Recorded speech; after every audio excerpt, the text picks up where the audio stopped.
I appreciate all of your patience, and I'm going to call the meeting to order. Welcome to everyone at this meeting. We have a very full agenda today, so we will begin with Adam giving instructions to all the participants for today's meeting. So Adam. Thank you, Madam Chair. Good morning, everyone, and welcome. I will give brief instructions for this meeting. We are using the Zoom webinar platform. We will support public participation during this meeting.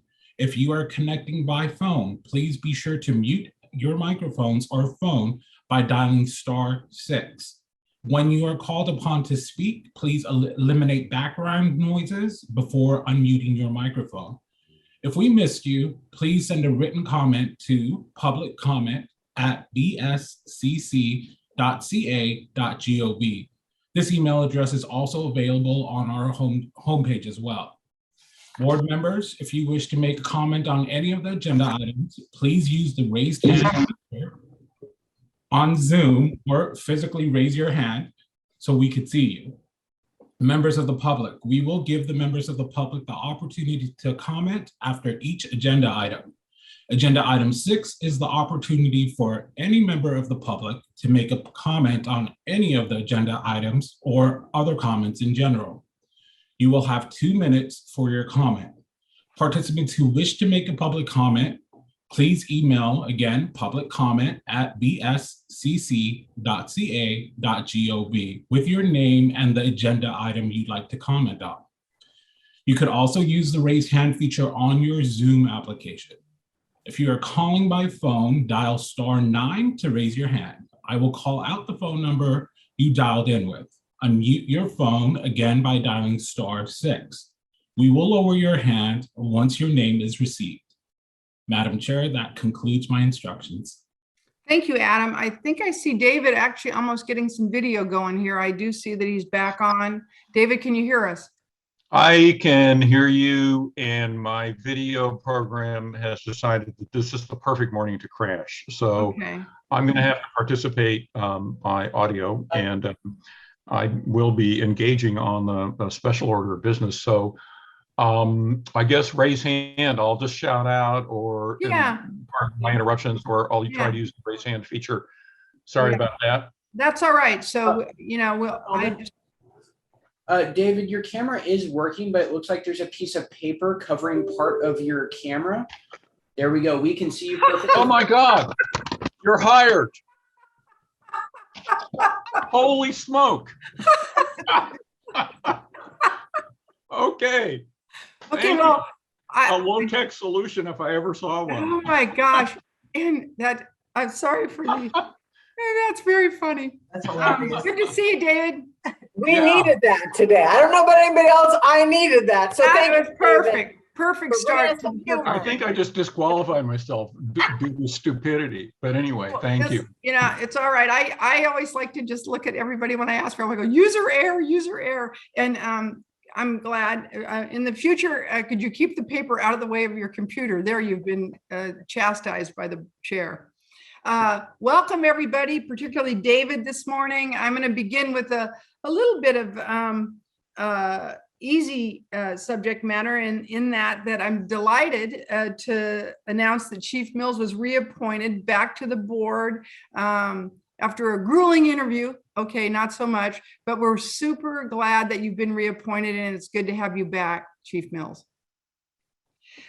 We also are going to welcome the most recent judicial branch appointee to the board this morning, retired Judge Janet Gard from Yolo County. Welcome, Janet. Generally at this juncture, we allow you to make some introductory remarks, and yet again, we're not going to allow that today. We'll do that next time we have a meeting. Governor Newsom also made appointments this week of Probation Chief Kirk Haynes from Fresno County. Hello, Kirk. Good to see you. And Supervisor Cindy Chavez of Santa Clara County. Supervisor Chavez had as you heard earlier, a conflict today and will not be able to join us. And because of the press for the business we have to do today, we're going to move directly to swearing in our new members, as I said, and not allowing any opening remarks. Sorry, Kirk, if you've prepared a long list of opening remarks, you'll not be allowed to make it. Yeah, So two I would pages. ask, Yeah, 2 pages of remarks. I'm 2 sorry. pages are, yeah, Judge Guard, I saw her just toss hers in the garbage just now. So sorry, but we'll get to you next time. So I would invite our new members to raise their right hand. I, repeat after me, I, state your names, Kirk Haynes, Lord, do solemnly swear do do solemnly swear that I will support and defend that I will support and defend the Constitution of the United States the the Constitution of the United States and the Constitution of the State of California and the Constitution of the State of California against all enemies, foreign and domestic, against all all the enemies, enemies, foreign foreign and and domestic. domestic, and that I will bear true faith and allegiance and that I I will will bear true faith and allegiance to the Constitution of the United States to to the Constitution of the United States and the Constitution of California, and the and the Constitution of California, that I take this obligation freely that I take this obligation freely without any mental reservation without any mental reservation or purpose of evasion, or purpose of purpose of evasion, evasion. and that I will well and faithfully and that I will That I will well and faithfully discharge the duties discharge the duties upon which I am about to enter. upon which upon which I'm about to enter. Congratulations, good to have you. And I will say, Zoom does not do justice to the swearing in of office. And once again, my apologies for that. Any board members like to welcome or comment on our new members today? Seeing none, we will move right on. Adam, will you please take the roll?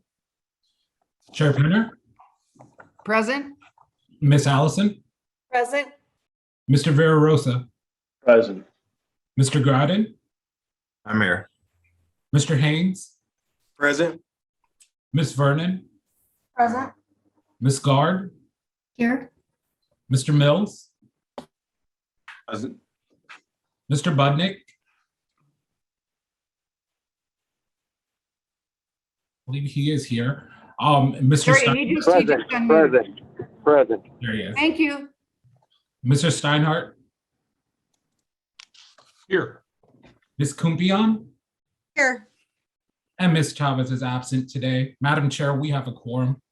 Thank you, thank you. So I will immediately move now to our first agenda item, and I am going to take the liberty as the chair to read many of my remarks today. This is a quasi legal proceeding, and I want to ensure that everything that is said is appropriate, and we can move through this item with as little issue as possible. So I'm going to begin with this special order of business, which is the determination of suitability of the juvenile halls in Los Angeles County under Welfare and Institution Code 209D.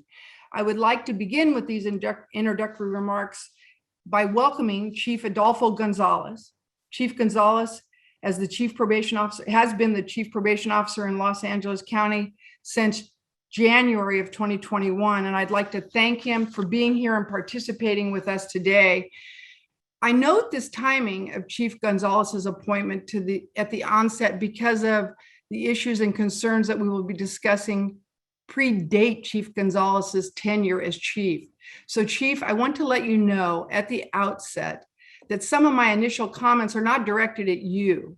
I'm aware that you and your team are making progress towards getting your juvenile halls in order.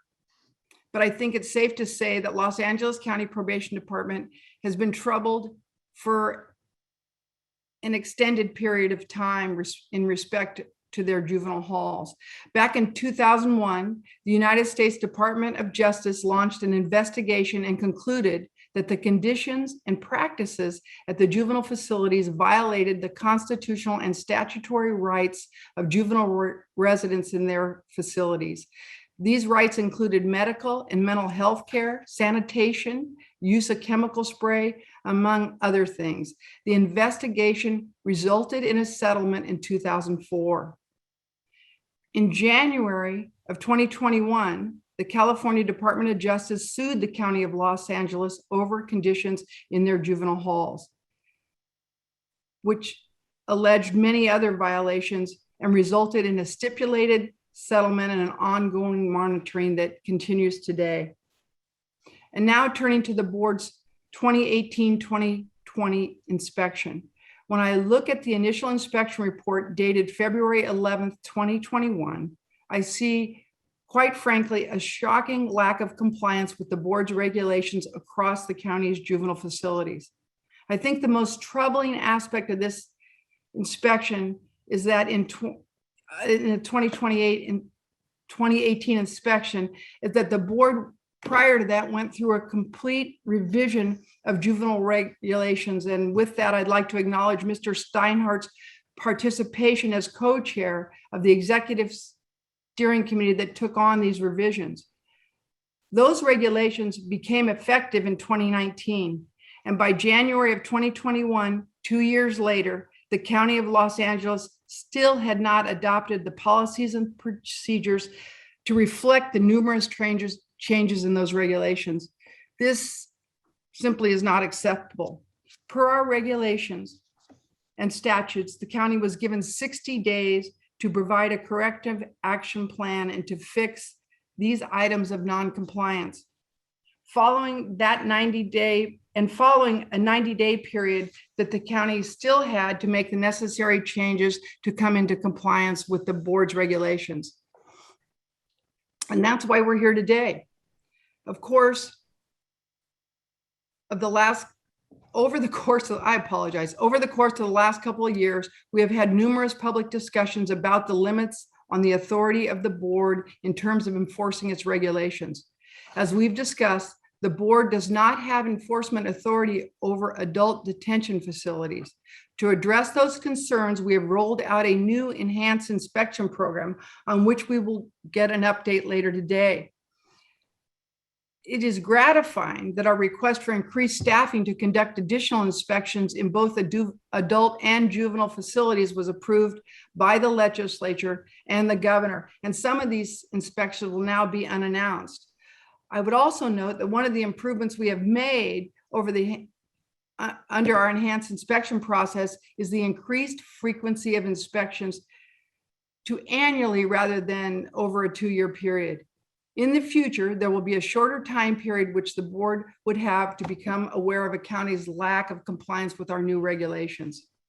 Now, turning back to the board's obligation to make a determination of suitability. The board has a different level of legal authority when it comes to juvenile halls compared to county jails. It is referred to in the statute as a determination of suitability. And what the board is charged with today is to determine whether the Barry J. Nydorf and Central Juvenile Halls are suitable for the confinement of minors. These issues are very serious. As you have seen in the supplemental report that was posted late last night, it reflects the most up-to-date information from our inspectors following an inspection just last Monday, September 13th. The BSCC staff is recommending that the board find the LA County juvenile halls out of compliance with several health-related regulations, room confinement, use of restraints for movement and transportation. Because a determination of suitability has never been conducted by this body since it became the BSCC, I'm going to turn the next portion of this agenda over to our general counsel to walk us through what we are about to consider and how we should conduct that. I will also add, before Aaron begins, that we will take public comment at the conclusion of the staff's presentation, the county's presentation, and the board's discussion of this item. So I now move to you, Aaron, and ask you to instruct us how to proceed. Thank you, Madam Chair. Happy to do so. At the outset, I do want to quickly acknowledge before we get into the meat of the discussion, had some conversations with one of our newest members, Judge Gard. Judge Gard is not going to be participating in the proceedings. She's still an active judge in as much as she's still hearing calendars. So we've discussed it because this is a quasi-judicial proceeding, that it wouldn't be appropriate for her to actively participate in the proceedings and to vote on any of the findings of fact. So Judge Gard, I invite you to continue to have your video on and listen, but understand that you will not be asking questions or participate in the actual ongoing of the proceedings. For those of you who didn't have a chance, I did try to do a overall summary of how the proceedings are going to be posted on our agenda, posted on our website in a basically what I've called a frequently asked questions document that sort of outlines some of the statutory requirements. And I'd like to do a quick, just again, overview to repeat some of the things that the chair already said, as well as just walk you through just sort of a high level factual background of what brings us here today.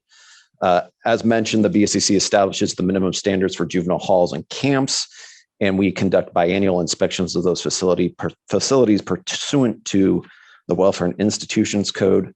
The board has adopted regulations establishing those minimum standards for the juvenile halls and camps. As part of the conducting of the 2018-2020 biennial inspection, that report was released and provided on February 11th, 2021. Pursuant to the statute, the county has an opportunity within 60 days after that report to provide a corrective action plan, which the County of Los Angeles did, and we received that on April 12th, 2021, which set forth, again, the items of noncompliance and how the county intended to come into compliance with those out-of-compliant regulations. However, the county did not fulfill the entirety of that corrective action plan. And so again, pursuant to statute, we notified the county of their continuing noncompliance. That was in a letter dated August 19th, which again is available and posted to our website, along with a listing of the individual regulations that the county at the time remained out of compliance with. We have continued to work with the County of Los Angeles to try to get resolution to those items of noncompliance that remained. And in some instances, the county, again, has progressed and has been able to come into compliance with some of those regulations.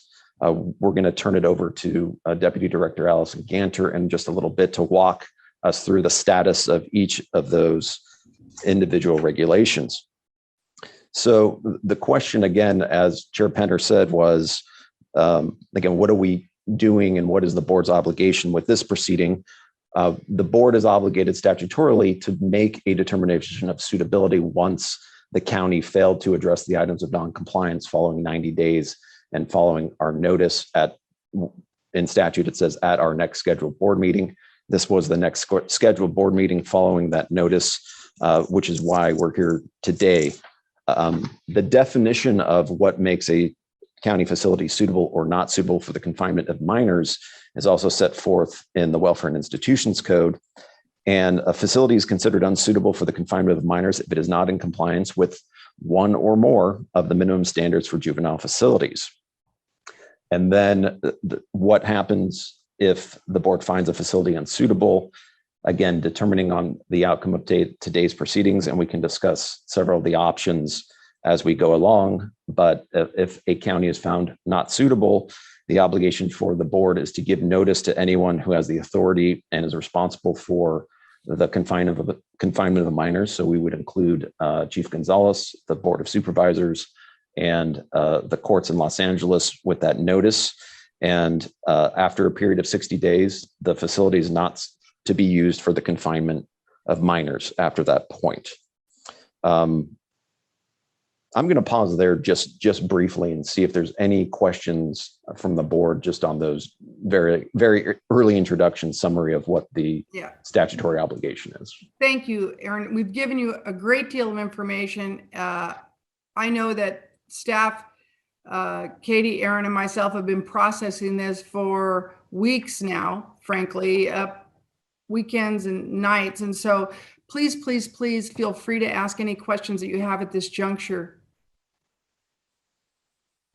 this is Kathy Allison, and I do have a question. And maybe it's a naive question, so bear with me. So I read through the documents that were provided for this meeting with the various comments and ratings on the individual ratings.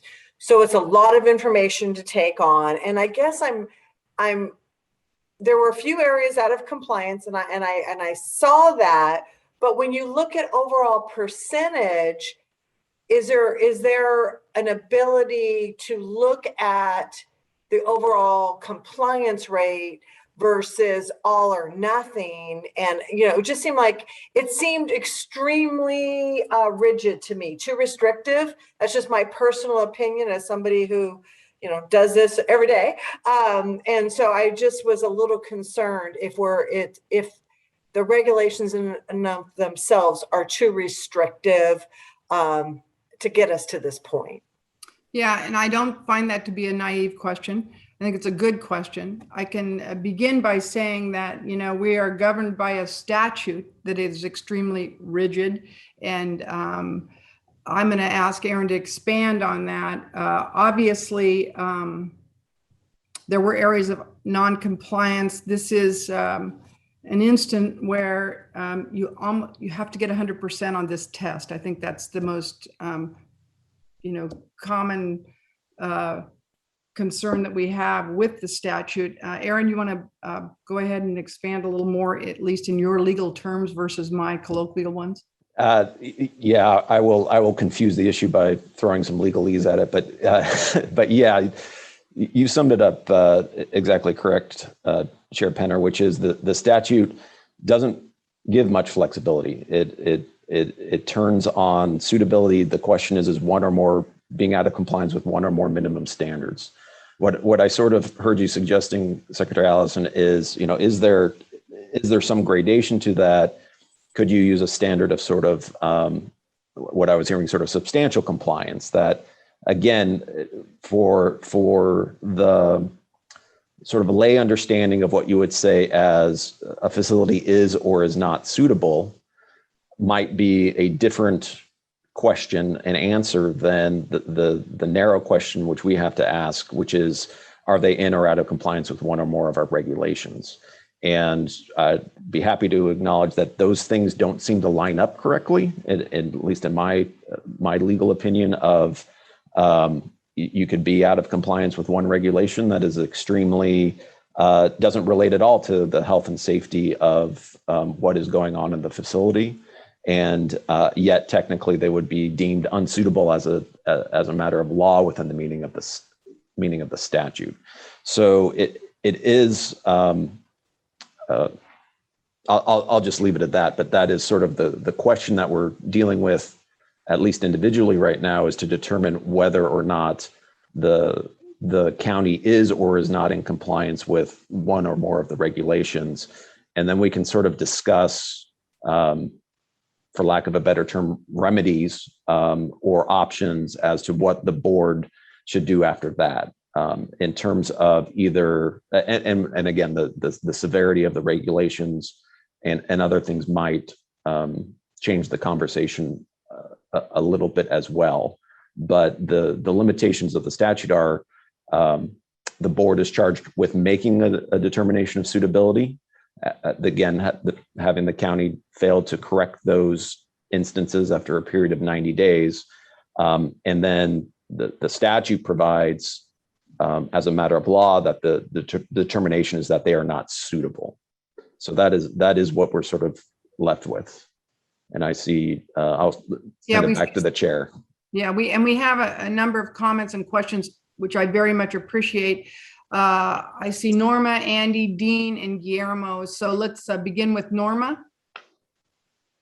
Thank you. I had a question of what will happen to the youth once it's deemed, or if it's deemed to not be usable. What would happen with the youth who would be sentenced there? As Aaron said, and we have a bit of a period of time wherein that will be the decision of the LA County Probation Department, but there are 60 days between the finding of this board, notification, and coming back to the board. And that is not to be determined by this body, but by the LA County Probation Department. I think that's a fair answer, Aaron? Correct. Okay. And we can certainly ask. I mean, we can certainly discuss with the probation department what their plan might be.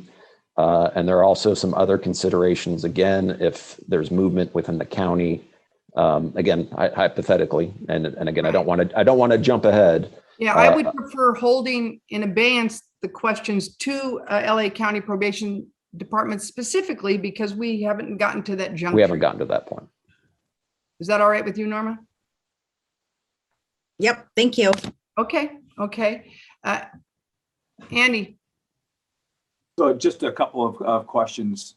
The severity of the offense, getting to Kathleen's, I think, comments. Is that, how judiciously is that weighed compared to just the fact that there is an infraction that has taken place? And that if we're going to consider the decertification of the facility. So I'd like to, if you could, staff comment on the severity of the offense, the offenses as it were. And then the second portion of that is if we choose to decertify the facility and say that it's no longer a place to hold juveniles, and LA chooses not to remove the juveniles from the children from the facility, what are the consequences? Because we've had this discussion before in the adult facilities, and we really don't have the statute authority to do anything other than send a letter. It may be different here. So I just kind of want to get a sense of what the options are. Well, to your second question, I think it's similar actions and reactions. We would make the determination, and what LA County decides to do with that determination remains to be seen. So I don't think we have a clear answer on that portion of it. In terms of severity of unsuitability, from something technical all the way to something involving the health and safety of minors. As we said earlier, the statute isn't particularly forgiving regarding the severity of a violation. And but I think when Allison goes through her agenda item, you're going to see that there are some issues here that sort of rise to a higher level, and there may be a greater comfort level by board members when we get there. Aaron, would you like to expand at all on that? Not at this time, but again, I agree with the chair. There's no gradation in the statute in terms of the different tiering of what the regulations might be in terms of severity. It is just one or more of our regulations, and currently, even in our regulations, we don't provide gradations in the evaluation of how we inspect the facility. So if you've got one of our regulations 70% correct, you're still out of compliance with our regulations. So I'll leave it there for now. And I would remind the board members at this juncture, there's a window period of time where you are advised of unsuitable conditions and allowed to improve or react and come back with answers to issues that have been raised. And so that timeline is run, and we continue to see areas of noncompliance or unsuitability. I saw, let's see, Guillermo, I think you're next, and then I see Mr. Steinhardt. I actually think Mr. Dean had his hand up first. Oh, thank you. I overlooked Mr. Dean. Shame on me. Mr. Dean, you're next.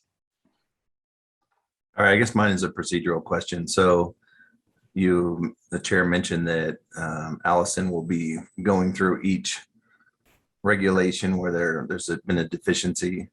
Are we going to consider, I guess it's a procedural one, are we going to consider each regulation one at a time, or are we going to receive a full report and then make a overall decision of suitability or, determination?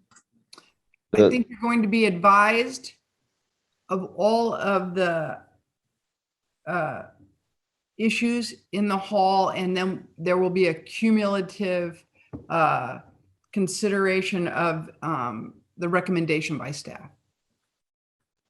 Yeah, at this point, yeah, we will go through each individual regulation per facility.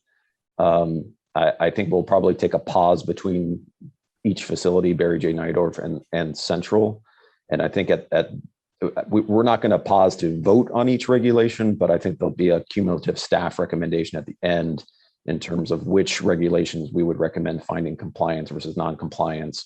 Or in a third case, we will be recommending that we basically hold the item open because we're not able to make a final determination of compliance at this time.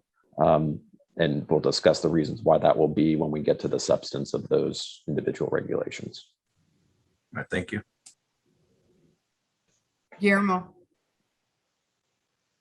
Thank you. I just want to confirm the parameters as established by Mr. McGuire. My understanding is what you laid out for us is that statutorily, what we are charged with is taking a look and balancing the evidence presented by the BSEC staff and also taking into consideration whatever is presented by the County of Los Angeles and then determining compliance or non-compliance. That is a completely separate act than the overall, what I think I'm hearing from other members is a holistic determination as to the suitability of LA County.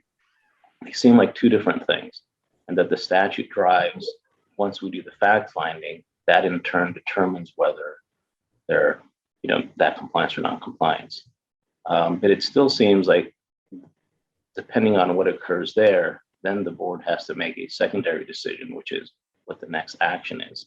And perhaps it's there that there's some flexibility on a variety of options as to what to do next. Is that correct, or do you see it differently? I think that's overall a great summation of what we were being charged with to do. I would pause a little bit in terms of if the board doesn't wish to find the facility not suitable because perhaps again versus the holistic versus the individual determination of each regulation. If we determine those regulations are non-compliant, that sort of drives ultimately what the law says we have to do. So to the extent there are some concerns about what the law will require after that finding, the board may wish to consider delaying making those findings of compliance or non-compliance. And there can be some discussion about, can we do that as well? I set for, in terms of can the board provide a continuance? Can the Los Angeles County ask for a continuance, which can be granted? Those are other questions that are a little bit answers which aren't definitive. There are sort of balancing to be done in terms of the ability of the board to manage its own affairs, whether or not the board can effectively, and again, some different options to use a criminal justice term, defer entry of judgment, as it were, or withhold the ultimate notice to the county in terms of starting the clock on the 60 days. There are different options that the board can consider as we get there. Thank you. David. Am I muted? No. I just want to say, I guess as a lawyer, that I agree with the Aaron's very, very solid and good memo on the options before the board. I think the law is really quite clear that if the county is out of compliance with even one minimum standard, that compels a finding of unsuitability. I think the mitigations come afterwards in the 60-day period during which a reinspection can occur, and the remaining, if fewer, violations can be resolved. So the finding is not draconian in that sense. But I think we're kind of hard bound to the law, and it's an outside of the law action if the facts show that the county is not in compliance with one or more minimum standards at this point after the 90-day corrective action plan period has expired. There really isn't much choice here, and that's the way the law operates. It doesn't mean we can't fix the problem ultimately, but I don't think we can wiggle out of a legal requirement. And I think we need to hear the whole evidence on severity and so on. There's a lot more to be said today. And I'm mindful of Scott Butnick too, who I hope we can do this in time so that he can be a full participant since he has a timeline on his participation today. Thank you, David. I mean, super helpful questions, insightful remarks, and timely that David would be the last speaker in my mind to sum it up in sort of a simple legalistic way. There are parts of this that feel draconian, to be frank, but I don't think that bars us from other avenues and other actions. With that said, I think we should be presented with the information now. If anybody has, yes. Pardon me, it's Katie. Chief Haynes had his hand up as well. Oh, my apologies, Chief Haynes. There you go. I apologize. And that's okay, Chair Pinner. And I believe David summed it up, somewhat the thoughts that I had in regard to it. I thought Aaron did a really good job of the memo. But one question that was not clarified in the memo is if the board does have make a determination of unsuitability and it goes through the 60-day period following, and the youth are eventually removed or whatever happens, how does LA County or any county have the opportunity to come back to the board to correct those factors even after it's gone through that entire process? Or is there a procedure in place for the opportunity for a county to be able to come back and say, okay, we'd like to be reconsidered? Yeah. Excellent question. Uncharted waters at this point, and we are beginning to develop those procedures in the aftermath. Aaron, do you want to comment any further on that? Yeah, I think Chief Haynes is touching on an issue that, again, uncharted waters. If you read the statute, there is an opportunity for the facility to become suitable again following a reinspection and a finding of suitability by the board. Our regulations, our Title 15 regulations, don't easily lend themselves to that, and I'll sort of explain. If there was a physical plant issue that was a violation of our Title 24 regulations or the building standards regulations, which was, again, sort of a health and safety issue, a wall was missing, there were suicide hazards, whatever that might be, that's sort of easy to say, okay, fix those physical plant issues. We'll come back and take another look at it. We see that you fixed it. This facility is now suitable for the confinement of minors. What we have with some of our Title 15 issues are issues involving where the deficiencies relate to perhaps the interaction with youth. And so we have use of force issues, use of restraints issues, room confinement issues. If that facility is empty, at this point, it is difficult to understand how we would then reinspect the facility to see that they've remedied that issue. Because what we have seen in some of, again, and Allison will go into some of the detail, LA County will have fixed that they will have a policy that complies with our regulations. They will have procedures that comport with our regulations, but the implementation of that policy and procedures may be lacking.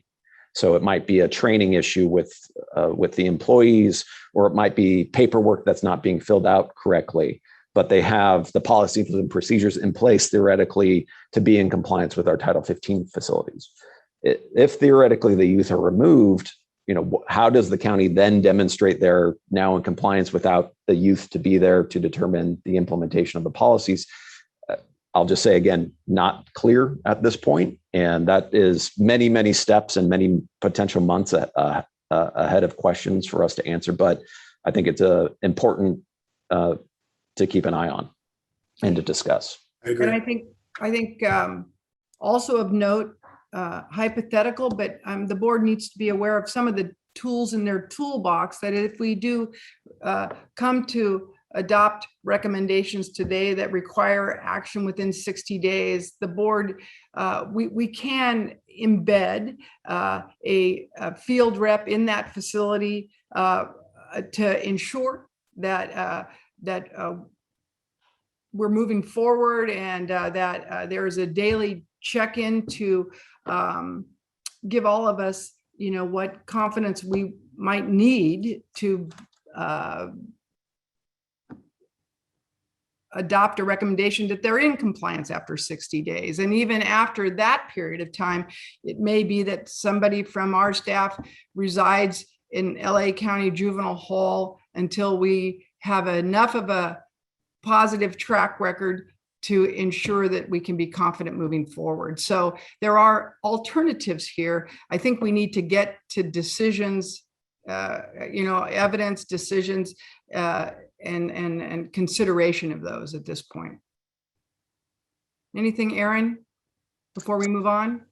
I think that's about it. I think I would just touch on one of the questions that I tried to answer in the memo in terms of weighing the evidence or weighing our factual recitation. Is just, we will do this sort of as a standard preponderance of the evidence, handling of this evidence, which just means based on what we've presented to you and all the information that we were providing, whether it's more likely than not that the county is out of compliance with the regulations. So, and if we have any questions regarding that, again, please feel free to ask as we move along. Okay, and let me just run down a little bit of an agenda for what's going to happen next, so that everybody in the audience as well as board members has some confidence in where we're heading. Allison is going to present the report to us next. Following that, we will come back and take board members' questions or comments. Then we will call on Chief Gonzalez and his team to respond. Following that, we will once again allow board members to ask questions. After that, we will call for public comment, and we'll review the instructions on just that, and then we'll move from the issue. So hopefully that's helpful to all participating today. So no other questions. Am I leaving anybody out? Anybody need to say anything else? Okay, then we're going to move on now. And Allison, good to see you today. I know you've been working really hard, and thanks to you and your team for all that you've done. Will you go ahead and move this agenda item forward? Sure. Thanks, Chair Penner, and thank you, Aaron. Good morning, everybody. I'm Allison Ganter, Deputy Director of the Facility Standards and Operation Division. And before I begin, I want to acknowledge Lisa Southwell. She's the field representative assigned to Los Angeles County Probation, and her tireless efforts to ensure the safety of youth in Los Angeles County. While providing continuous technical assistance to the probation department and sometimes relocating herself to Los Angeles as recently as Monday, Lisa's been able to identify and clarify issues that have plagued the facilities for years and bring them to light in her inspection reports. I'm grateful to Lisa for her tenacity, and the information I'm sharing with you is a reflection of her work and findings.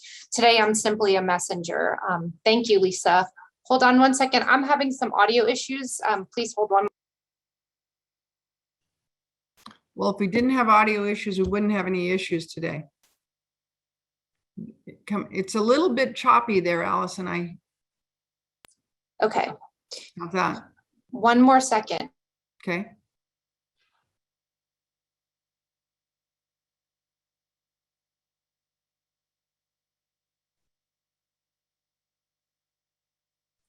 Thank you. Sorry about that. I'm really looking forward to having some in-person meetings. I'm growing tired of the Zoom, so thank you for your patience. So as Chair Penner and Aaron has informed us all, I'm going to walk through each of the regulations where we're asking the board to make a determination of compliance, non-compliance, or hold open the issue due to lack of available documentation. And while I'll make a recommendation from staff related to the compliance or not for each item, at the end of this report, you'll be asked to make a determination of suitability within the meaning of the Welfare and Institutions Code, Section 209, Subdivision D, for the Barry J. Nydorf and Central Juvenile Halls.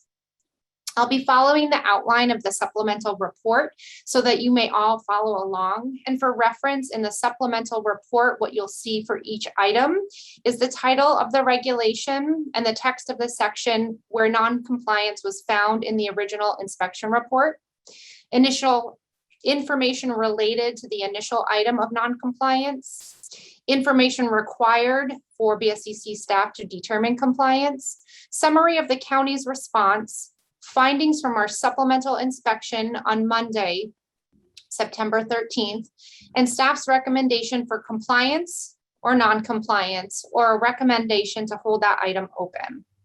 I'll be focusing on the requirements of the regulation in question and the original item of non-compliance and what we found this week on reinspection, even though you'll have all that information in front of you. I'll begin with the Barry J. Nydorf facility. And when I get to the Central Juvenile Hall, please note that there are some overlapping issues between the two facilities. When I get to the Central Juvenile Hall, I'll indicate and be brief where the issues overlap and provide additional detail where appropriate. So again, I'll be following the same format for each of the items of recommendation for each regulation, with the exception of the first item for discussion. So moving to item number 1. In our initial inspection, we found the agency out of compliance with Title 15, Section 1313, County Inspection and Evaluation of Building and Grounds. This regulation requires that the local health officer conduct annual inspections of Title 15 health, nutrition, and environmental health related regulations. This requirement is also noted in the Health and Safety Code that annual inspections are completed.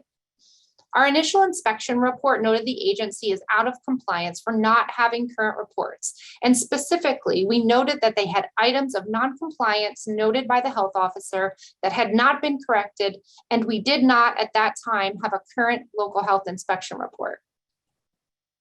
In the reports that we reviewed from 2019, we were aware that there were outstanding items of non-compliance. We now have updated reports from the Los Angeles County Department of Public Health and can confirm that while inspections have occurred since 2019, several long-standing items of non-compliance remain. And I'm going to go through each of those items, noting what the local health officer found in each instance that provides evidence for your finding today. So there are 5 items in 5 regulations in item 1. I'll go through each of those briefly. The first item is— Allison, this is yes. Katie. I see that Secretary Allison has her hand up. Okay, and I cannot see the full screen, so I can read my notes. So thank you for letting me know. Yeah, I'll continue to jump in. And I wonder, Allison, are you planning to screen share on the supplemental report? I do not plan to do that unless there's a wish for me to do so. Well, if you're not going to do that, what I think would be helpful is to make sure that all board members have the right document in front of them as we proceed. And I was trying to give some way to get people there quicker. If you go down your— I can screen share. I think screen sharing would be good, Allison. Okay. Yeah. That's why I had my hand raised. So okay, thank you. Please just give me one moment to sort through my 3 screens and get this set up. Please just give me one moment. It's it's hard to track all the Allison, documents as you speak. if you're more comfortable talking, I can roll through the pages for you. What works best? Oh, that's okay. I just need— okay, you got it. Can you see? Yep. But it's not full screen. Let's move it up.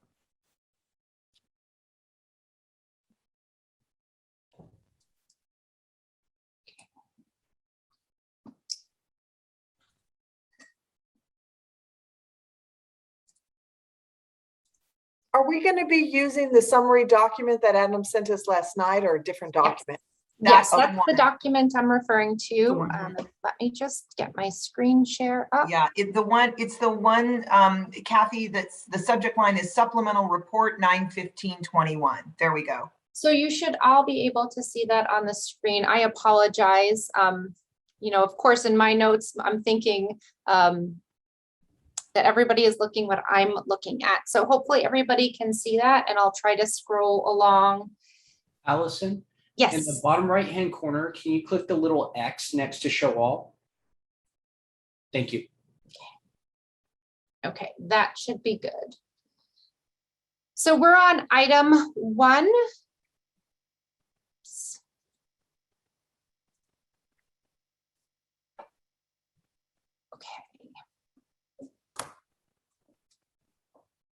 Okay. Item 1A, the first item is section 1402, scope of healthcare. This regulation requires, among other requirements, that when health services are delivered, that staff, space, equipment, supplies, materials, and resources shall be adequate to the level of care provided. And you can see the regulation here. The evidence that is noted here is taken directly from the local health inspection reports, which are also on our website as attachments under the supplemental report, but this information contains the pertinent information. What the local health officer found in the August 31st addendum to the original inspection report was that Los Angeles County's electronic medical records do not contain accurate data, specifically for psychotropic medication administration and admission dates. And this is the information that's contained on the screen before you. Item 1B is section 1432, health assessment. And again, among other requirements, this regulation requires that a health assessment be completed for all youth within 96 hours of admission. The local health officer found upon re-inspection that health appraisals continued to exceed the 96-hour requirement. Item 1C is consent and refusal for healthcare. This regulation requires, among other requirements, that all healthcare requiring informed consent in the community also requires consent for youth who are housed in detention facilities. And again, the local health officer found upon re-inspection that general consents are not available for review in the electronic medical records. Item 1D is pharmaceutical management. This regulation requires that prescribed medications that have or have not been administered or are documented, and that storage of medication shall only be accessed by licensed health personnel. The local health officer found upon re-inspection that the administration and delivery of medications were not consistently documented. Missed medications have been noted as a systemic issue by the local health officer. And finally, for item 1E is section 1439, psychotropic medications. This regulation requires that psychotropic medication shall not be administered absent emergency unless informed consent has been given. Local health officer found upon re-inspection that psychotropic medications authorizations are not being consistently obtained or documented. And again, as I've mentioned before, and you can see in the evidence provided from the local health officer report, that these items, all 5 of these items of non-compliance, are ongoing issues for the Barry J. Nydorf facility. And based on this information, staff is recommending that the board find the Barry J. Nydorf facility out of compliance with the following 5 regulations. For item 1A, section 1402, scope of healthcare. For item 1B, section 1432, health assessment. For item 1C, section 1434, consent and refusal for healthcare. For item 1D, section 1438, pharmaceutical management. And for item 1E, section 1439, psychotropic medications. And I'll pause there before moving on to item number 2 for Barry J. Nydorf facility.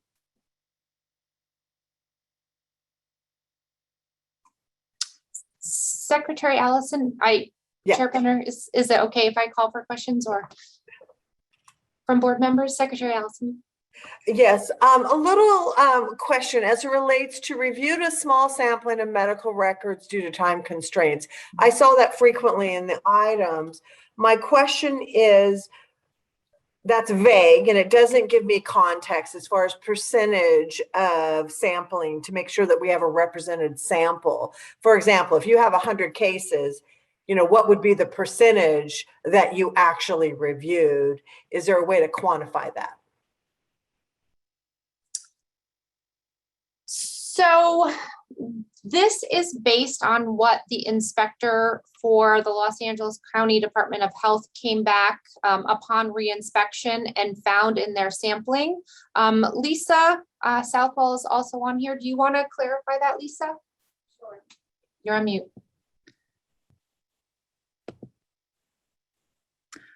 Hello and good morning. I've contacted the public health officer to clarify what was exactly meant by that. And what they had told me was that for them to do a full inspection of the two facilities would take 4 full days. And their attempt was to come back and to reinspect to just the non-compliant areas. And so they asked for a small sampling. So that's what this piece was. And so my understanding from our conversation was it was a 20%. Oh, 20%. Okay, thank you. That is the average to have a representative sample. So, okay, thank you. Any other questions from board members?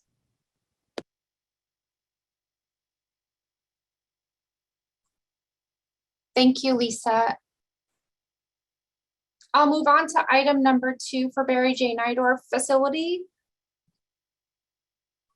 Item number 2 is related to section 1352 classification, which requires that youth have regular reviews of their classification status that considers their level of supervision and behavior. Our initial inspection report revealed that these reviews were not happening.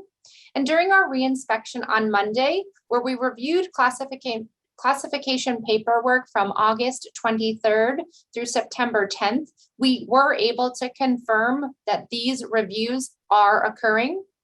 Based on this information, BSCC staff is recommending that the board find the facility compliant with section 1352 classification. Take a pause before moving on to item 3.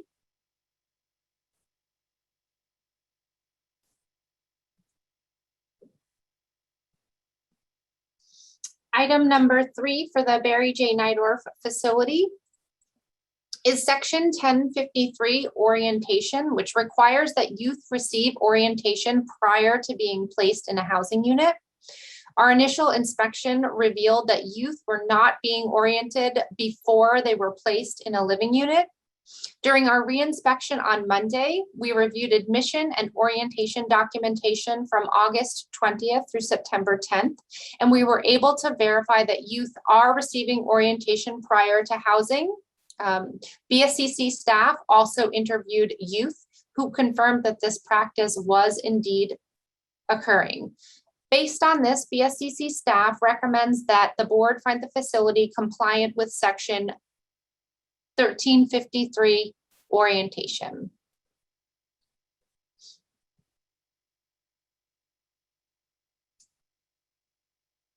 Seeing no questions, I'll move on to item number 4, which is section 1354.5 room confinement, which requires that room confinement not be used for the purposes of punishment, coercion, convenience, or retaliation by staff. Our initial inspection revealed that youth were being placed in room confinement, and it was not clear that the purpose was not punishment or other prohibited reasons as stated in the regulation. When we conducted our inspection on Monday, we could confirm that the department updated policy and trained staff to be compliant with this regulation. However, there haven't been incidents of room confinement at this facility for review since our inspection. And as such, we're unable to make a final determination of compliance. BSCC staff is recommending that the board hold this item open and that the department submit all related documentation to BSCC staff as room confinements occur in the facility for a future determination of compliance. And BSCC staff will, of course, provide continuous updates to the board. I'll just note, Allison, I think we had a typo in the staff recommendation. There's a reference to use of restraints rather than room confinement, but that should be room confinement. It should be room confinement. Apologies for that.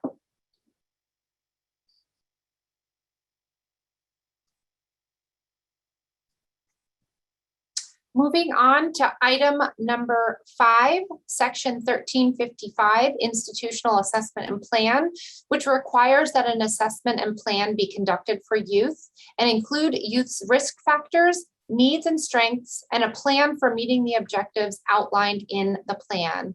Our initial inspection revealed that assessments and case plans were incomplete and didn't provide the documentation for us to determine the facility compliant in this regulation. At our reinspection on Monday, we found that assessments and case plans between August 20th and September 10th contained all of the required information. BSCC staff recommends that the board find the facility compliant with this regulation.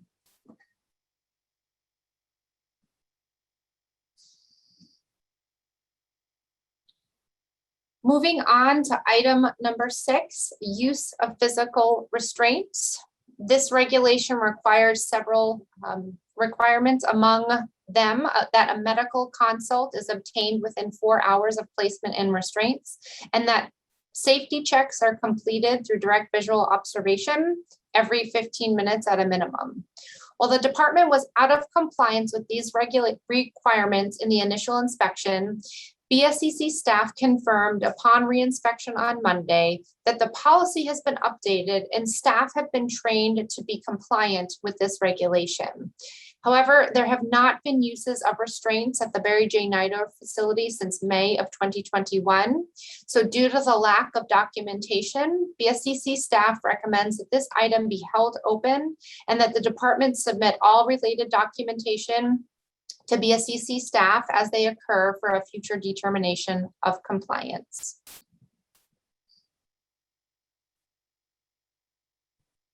Moving on to item number 7 for the Barry J. Nidor facility. Section 1358.5, use of restraint devices for movement and transportation within the facility, requires that before restraints are placed on youth for the purposes of movement inside the facility, an individual assessment of the need to apply restraints for the movement or transportation be conducted that includes the consideration of less restrictive alternatives, consideration of a youth's known medical or mental health conditions, as well as what trauma-informed approaches could be used. Our initial inspection revealed that the documentation for use of restraints and movement within the facility did not contain these specific requirements. At our reinspection on Monday, we found that the documentation for restraints for movement within the facility between August 20th and September 10th reflected the regulatory requirements. And BSCC staff recommends that the board find the facility compliant in this regulation, with this regulation.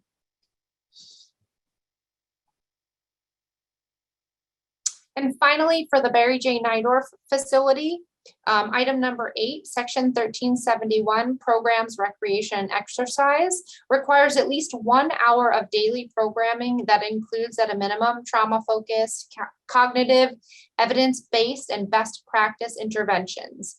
At our initial inspection, the information we reviewed did not provide evidence that this required programming was occurring. At our reinspection on Monday, BSCC staff reviewed programming and recreation exercise logs from August 20th through September 10th and verified that this hour of programming within the specific guidelines is occurring. BSCC staff recommends that the BSCC board find the facility compliant with this regulation. Those are the items of those are the regulations and our recommendations for the Barry J. Nidor Juvenile Hall. I'll pause and see if there are any questions. I can pull up the summary for the review. So on the screen are the 3 recommendations for compliance, non-compliance, or holding open for the Barry J. Nydorf facility. And I see Secretary Ellison has that question. Yes, I do. So what would be the follow-up? I realize you did a sampling again on Monday. So what would be the follow-up to ensure ongoing compliance with those issues?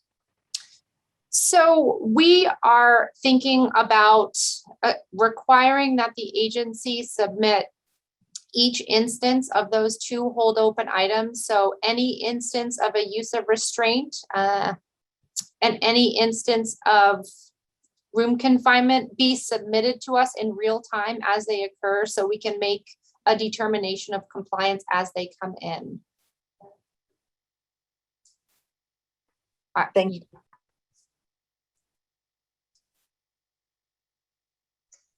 I think at this time, Madam Chair, I think the question would be, so we finished Barry J. Nydorf, whether to ask Los Angeles County to respond to the Barry J. Nydorf, or should we proceed with going through the central juvenile hall out of compliance first, and then we will turn to Los Angeles for both facilities? I'm happy to ask the questions. My preference, if we do cumulative response from LA County probation, but let me check in with Chief Gonzalez. Chief? Hi, Madam Chair, members of the board. Thank you for inviting us. I think we can do at the end because the next item on Central Juvenile Hall is related to the medical related to this one of Barry J. Okay. Allison mentioned it overlaps, so I think it'd be good to cover them both at the same time. Yeah, I appreciate that. That'd be my preference also. Okay, Chief, then we'll continue. Thank you.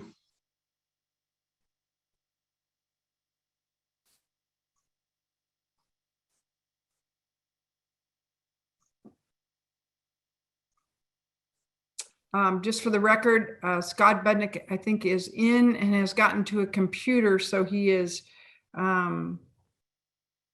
with us for a period of time. I'm not sure how long, at least visually. I'm here visually for an hour, and then I board the plane.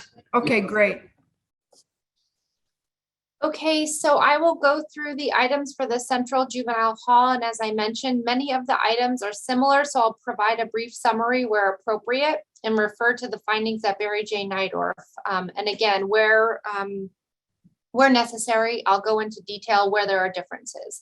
So for item number 1, for the Central Juvenile Hall, the BSCC staff is recommending the same action as Barry J. Nydorf, that the facility be found out of compliance for the following 5 health-related regulations. For item A, section 1402, scope of healthcare. And if you're looking at the supplemental report, you'll find that the detail is identical to the Barry J. Nydorf information. For item B, section 1432, health assessment. For item C, section 1434, consent and refusal for healthcare. For item D, section 1438, pharmaceutical management. And for item E, section 1439, psychotropic medications.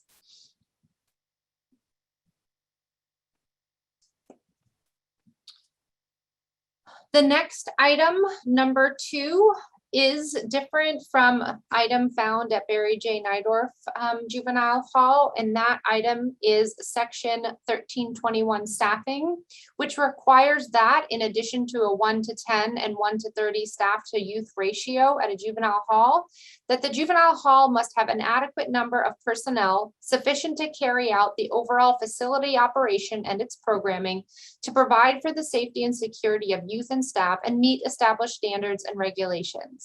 In our initial inspection, the staffing schedules that we reviewed did not contain the information for us to confirm that adequate staffing levels were being met. In our reinspection on Monday, BSCC staff reviewed staffing schedules between August 20th and September 10th, 2021. The documentation contained the information required to verify that the facility is providing adequate staffing, including the number of youth and the staff members actually providing supervision to those youth. BSCC staff is recommending that the board find the Central Juvenile Hall compliant with 1321 staffing.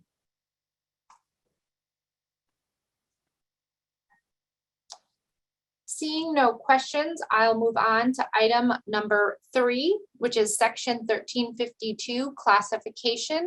The outcome is the same at the Barry J. Nidor facility. We are recommending that the board find the Central Juvenile Hall compliant with this regulation.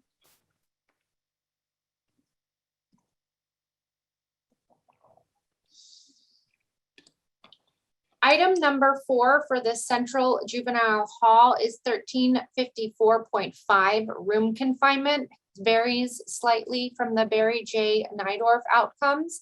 This regulation requires that room confinement shall not be used for the purposes of punishment, coercion, convenience, or retaliation by staff. Additionally, each youth must have an individualized plan that includes the goals and objectives to be met in order to integrate the youth back into the general population. In our initial inspection, we were not able to confirm that the reason for youth being placed in room confinement was not for the reasons noted above. We were also not able to confirm that individualized plans were being developed for each youth in room confinement. On Monday, BSCC staff reviewed instances of room confinement at the Central Juvenile Hall between August 20th and September 10th, and the documentation continues to lack clarity for placing the youth in a locked room at the actual time of placement. And this does not indicate compliance with the regulation. As such, BSCC staff is recommending that the board find the agency non-compliant with section 1354.5 room confinement. Seeing no questions, item number 5 at the Central Juvenile Hall is section 1355 institutional assessment and plan, which had the same outcome as the Barry J. Nidor facility. We are recommending that the board find the Central Juvenile Hall compliant with section 1355 institutional assessment and plan.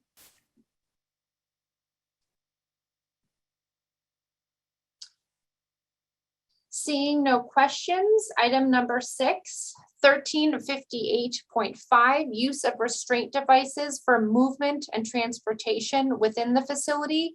And this is specifically related to when restraints are used for movement within the facility. Typically for safety and security. This is not the regulation that outlines the requirements for the use of restraints for the safety and security of the youth due to their behavior. So this regulation requires that when restraints are used for movement inside the juvenile hall, for each use of restraints, staff complete an individual assessment of the need to apply restraints for movement or transportation within the facility that includes the consideration of less restrictive alternatives, consideration of a youth's known medical or mental health conditions, and trauma-informed approaches. In our initial inspection, the documentation for the use of these types of restraints did not indicate justification to place the youth in restraints for transportation and individual assessments. At our reinspection on Monday, BSCC staff reviewed incident reports in which restraints were used for the movement of youth within the facilities between August 20th and September 10th. The documentation we reviewed does not contain the specific detail for the BSCC staff to identify that the agency is meeting regulatory requirements. Facility staff must consider the youth's known medical or mental health issues and consider trauma-informed approaches before placing them in restraints for movement within the facility. This intent is not being captured in the documentation. And as such, the BSCC staff is recommending that the board find the Central Juvenile Hall out of compliance with this regulation.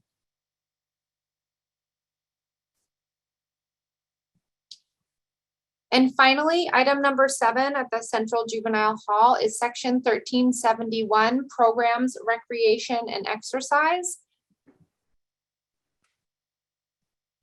This regulation has the same outcome as the Barry J. Nidor facility, and we recommend that the board find the facility compliant with this regulation.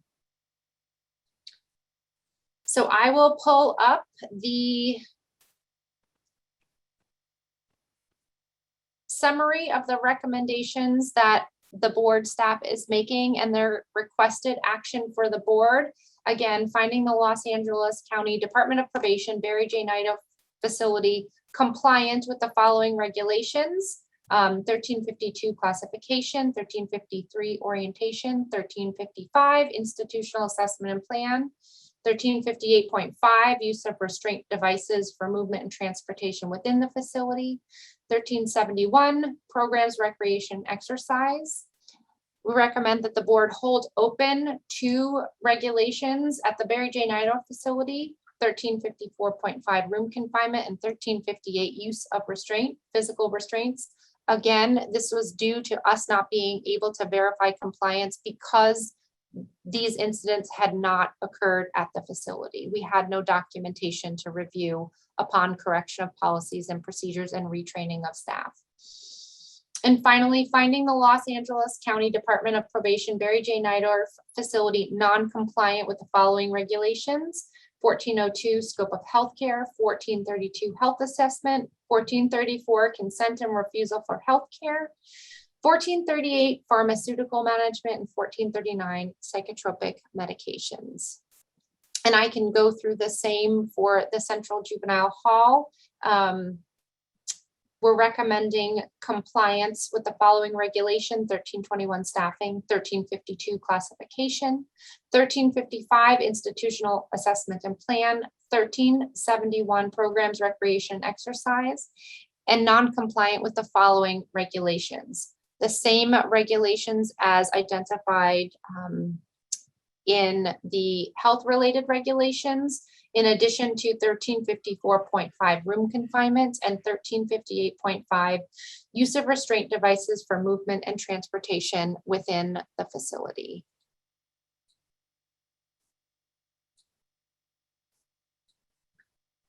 Thank you, Allison. I see Sheriff Groudon and Guillermo have their hands up. And Yeah, I the think only you can question I stop had. your screen share, Allie. I'm sorry, back at you. I got asked a question on the side over here, Katie. So Sheriff Groudon. All right, sorry. So my question was, when the letter from the chair to the probation chief, we keep referencing the county inspection, that section 1313. I wonder if we shouldn't, in the findings, obviously those medical related findings are, part of the county public health's inspection, but I wonder if we shouldn't reference that that regulation 1313, in our findings. Does that make sense? I'll take that one, Allison. Yeah. Okay. Yeah. So 1313 is a regulation that requires them to get the health inspection report. They technically complied with that, but we use that as a shorthand for not having a compliant health inspection report. So the items of non-compliance were within that health inspection report. We should have listed them out probably in that notification and not use that 1313 as the catch-all. But now we're specifically enumerating them out in the findings, which is a little bit more clear. But they were properly noticed that the reason that they were being found out of compliance was because of the deficiencies in the health report itself. Does that help you, Sheriff? Yep, I'm good. All right, Guillermo. Is the hold open recommendation consistent with what the BSCC would do during the normal course of an inspection when there isn't an example of a behavior? In other words, in 2 of these recommendations, if the training and the policy has taken place, but you didn't have an example of a room confinement, during the normal course of process, would you hold that open, or would you simply say, well, we don't have an example of that, and make a decision based on the information you have. I think the difference in this case is that if upon initial inspection, the policy and the procedure were compliant, we just hadn't had any instances of that action taking place, we would be able to make a determination of compliance based on policy and procedure. And then eventually upon reinspection, because we go back to 2 years in the inspection cycle, so we would have looked for past instances, and if we didn't see any, again, we could call them in compliance for policy and procedure. At the next inspection, we'd go back again and look to see if there were any instances of non-compliance or instances of that action. In the case of Los Angeles County, when we did do the inspection, we had actual instances of those actions to inspect, and they were not compliant with the regulation. So while the agency has updated the policy and procedure to be compliant, we can't verify the practice. So it's a little different in that we had evidence of non-compliance to start with. So it's different in that, yes, we can say that their policy and their procedure and they've trained staff to be compliant, but we can't verify that practice until we have that documentation of that instance happening. So it's a bit of a distinction between having that original item of non-compliance or not. That makes total sense. And if I was doing inspections, I would do the same. But just to clarify, I'm just trying to get to the actual aspect. Your explanation makes sense of why the recommendation today, but I just, I guess to confirm that is not in conflict with what you would have done during a normal cycle if you, under similar circumstances. Do you mean if we had found non-compliance in documentation and then came back and didn't find any evidence? Right. Yes. And we are in the process of moving through this enhanced inspection process. So we have held items open, for example, said that the regulation is pending compliance, but that we don't have an active item of non-compliance because we don't have the documentation for review. So one of the things that this experience is showing us is that we need to, use that consistent language, especially when in these instances. So yes, it is something we would do in past practice, and this is what we're seeing. Thank you. Sure. Any other questions or comments? Allison? I'm very interested in hearing from Los Angeles and hearing public comment. Okay. Are we ready to proceed to LA County for their presentation? Yes, we are.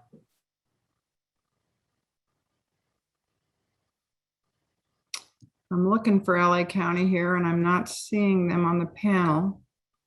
Oh, there they are, Adolfo. And it may be, can you hear me?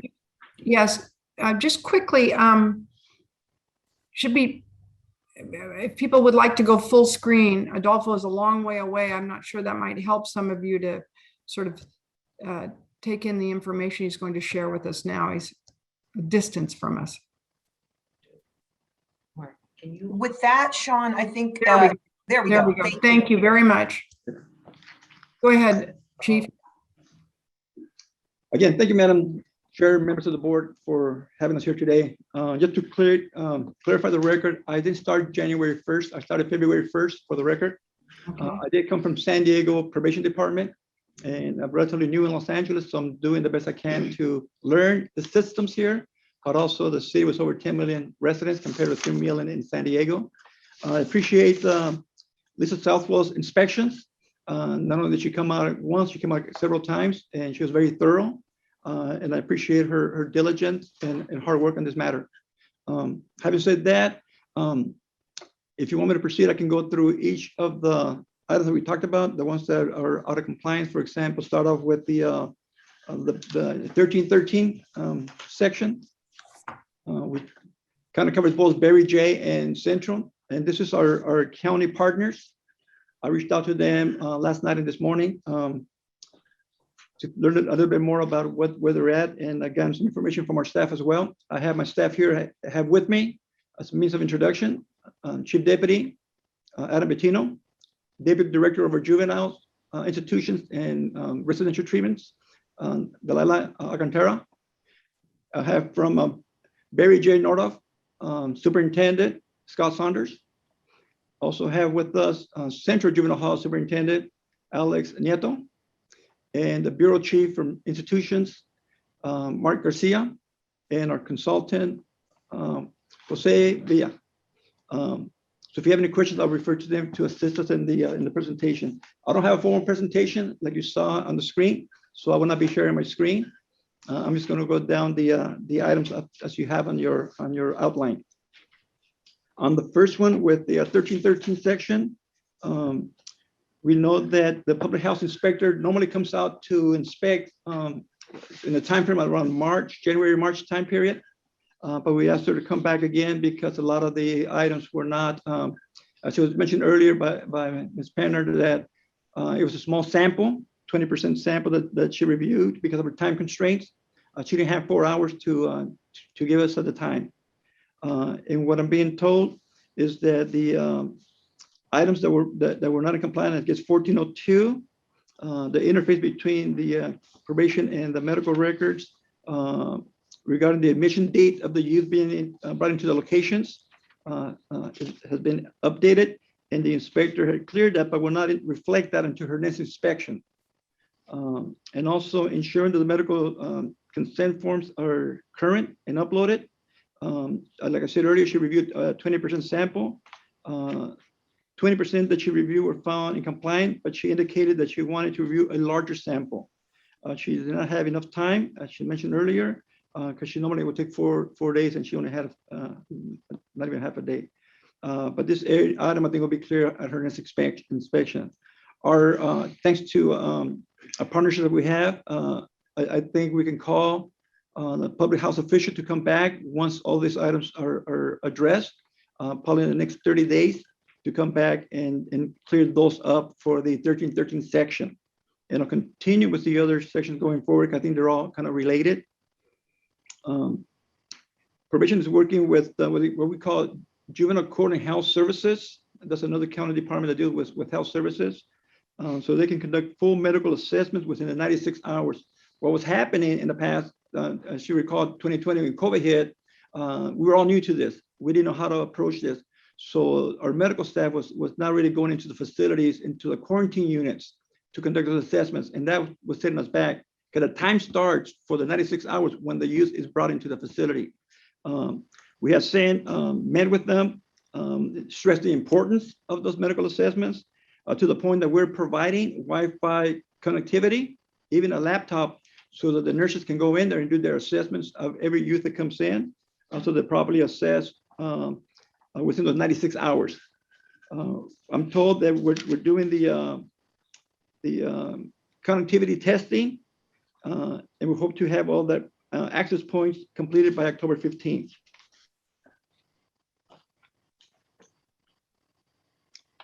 Next, when we talk about when youth were being discharged from the facility, the medical records were not being updated, so we still show that youth were still in custody when in fact they had been released. I'm told that this list is being addressed now with the youth no longer, like I said, no longer being detained, which is obviously a concern. And this is correction will erase the, I guess they call it absence from the facility, and to tell me this should be completed by the end of this month, by September 30th is when that process will be completed. And the other item was the medication administration report that wasn't updated. The nurses will now be responsible to complete that by the end of their shift to ensure that if any medication that was not dispersed during their shift, there's a notation of that and make sure that they track whether or not the youth will receive this medication or not. This is a big issue of concern for me because when I want to talk to the kids, you can tell that some of them do have high needs of medication. So we want to make sure that we do it correctly. So we'll do whatever we can to support our medical professionals to administer those medications. So that's what we're hoping to do that and get that beginning of the workflow, like if you will, like a chart, we can track everything, schedule by, hopefully start that manually again by tomorrow, by Friday, the 16th. I like to see everything electronically. Manually is very complicated, I think. But I think electronically we can all have access to that information. The Department of Mental Health with the psychotropic medications, which is another concern. As you know, many of our children come into our facilities do have a need for treatment and services. Some of them are living with mental illness. And we do want to make sure that we provide those services to them. What I'm told is that I guess they call the banner information of all youth that are being discharged from the facilities needs to be updated. The Department of Mental Health is working with the contractor centers. They met on the 15th, yesterday, and they hope to come up with a system that's going to take some time to make it automated, like to automate the system. But in the meantime, they're talking about completing their tracking manually, which means they're going to be recording that real time manually and then inputting that information into their computer system. Again, I'd rather have it electronically, but I can't wait a couple of months. We need to do this now. So by doing it manually, we can have real time documentation and go and have it ongoing so we can get 100% compliance. And hopefully this could be done by October 15th.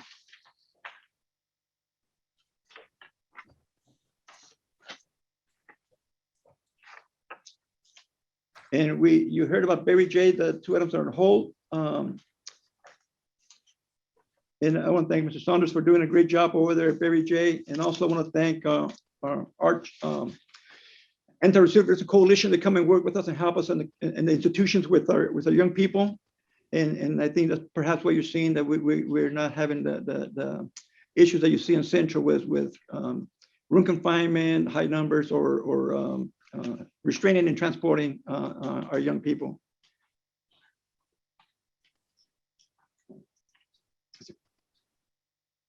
I see this secretary has her hand up. Yes, sir. I did have a question for you as it relates to your healthcare provider. Is that another county agency, your internal staff, or contractor? It's another county department, another county agency. Thank you. Adolfo, we lost your picture. I think the co-host must have closed me out. You're on mute too.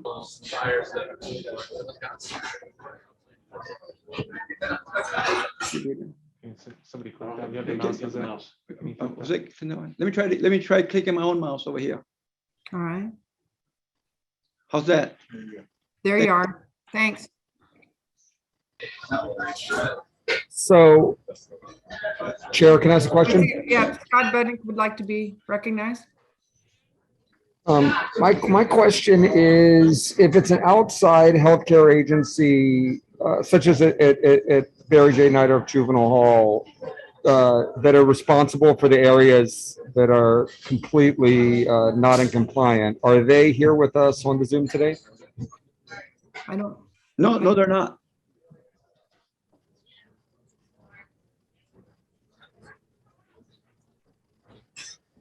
Chair, it would have been great to be able to ask them questions. I have a question. Yes, sir. David Steinhardt, am I recognized, Chair Penner? You are recognized. I hear a kind of, excuse the expression, mad dash to catch up with these non-compliant health matters, and meetings that were held yesterday, and compliance in the next 30 days.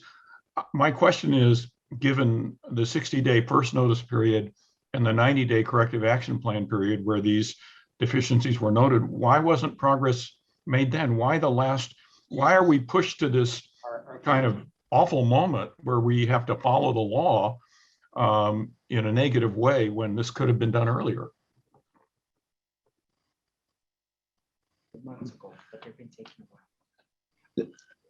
I guess the contractor who does the services? Yes. Let me have Delilah answer that question. Hello, everyone. Just to answer your question, the conversations and the meetings did not start yesterday. We actually had been meeting with the contractor Cerna months in advance, way before we were actually found out of compliance. But Cerna is a contractor, was taking a very long time to make the updates to PIMers. These deficiencies were identified actually by our department and our partner agencies before the inspection, and we were trying to make it happen. Unfortunately, because of COVID, a lot of our contractors were not coming inside the facility, and they were not willing to come in and take a look, and they were trying to do it remotely, but that wasn't possible.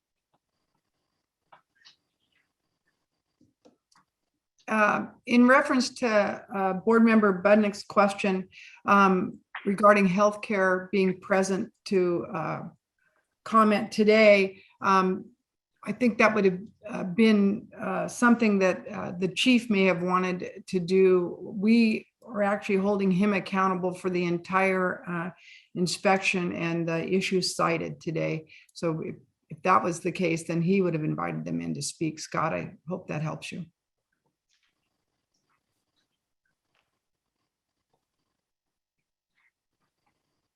Chief, any further? Listen, can we go into a central juvenile hall? Yes. The medical's the same as presented by Allison. And the items, the thing that we fell out of non-compliance, I think in central, it was the room confinement.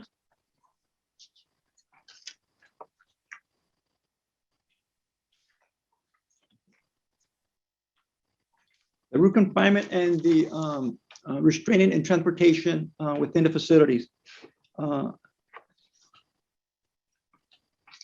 understand 7 out of the 13 reports, documentation that were reviewed were in compliance. 6 of those reports were not in compliance.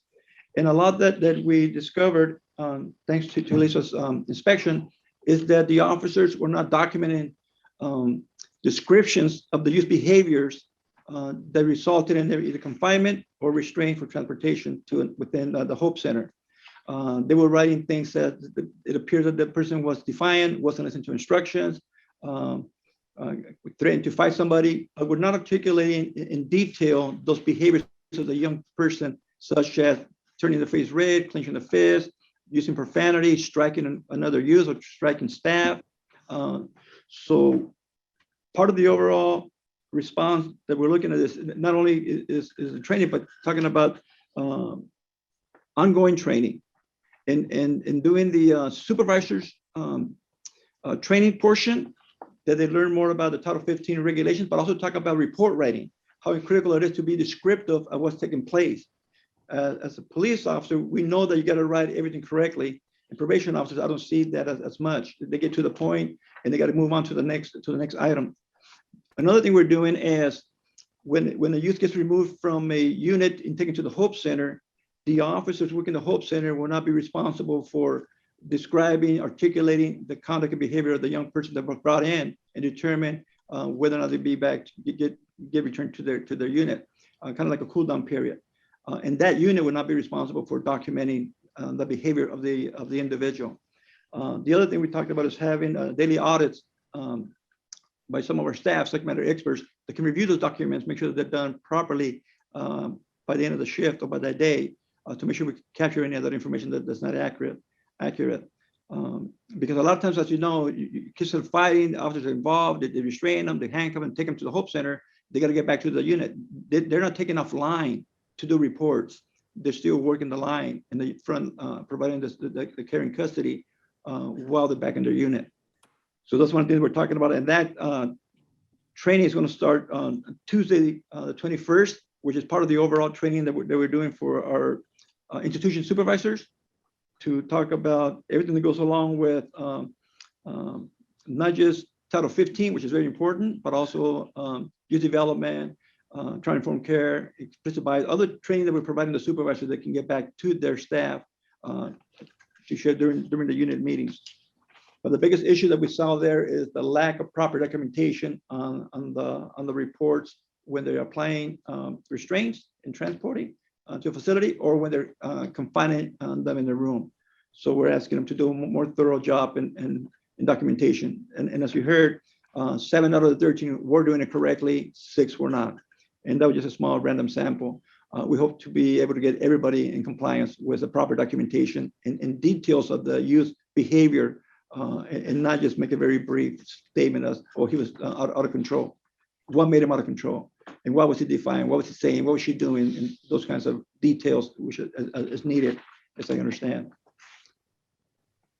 So that covers the central juvenile hall. So if the board has any questions, we're here to answer any questions you may have. Back to the board. Sean, can you fix the screen back so we may see all the participants again? Yes, I believe once it was spotlighted to the speaker, all of our panelists are going to have to manually select the gallery view. So in the top right-hand corner of your screens, there should be a little button that says view. If you click that button, you want to select gallery view. Perfect.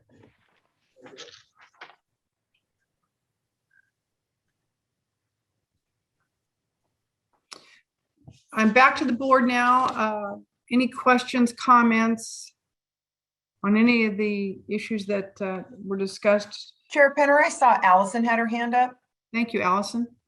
Oh, I can just see that Chief Haynes and Chief Mills both have their hands up. I Okay. didn't know if it's sometimes hard to see on these. In no specific order, Chief Haynes. Thank you. Thank you, Chief Gonzalez, for your presentation. In regard to the room confinement and the use of restraint issues that you described, can you explain, because you talked about the Hope Center and that being utilized in some way, and I'm not sure how that fits in, but for context, I think it would help me understand what does the services, or what happens when a youth is being transported to the Hope Center? What's the purpose of it?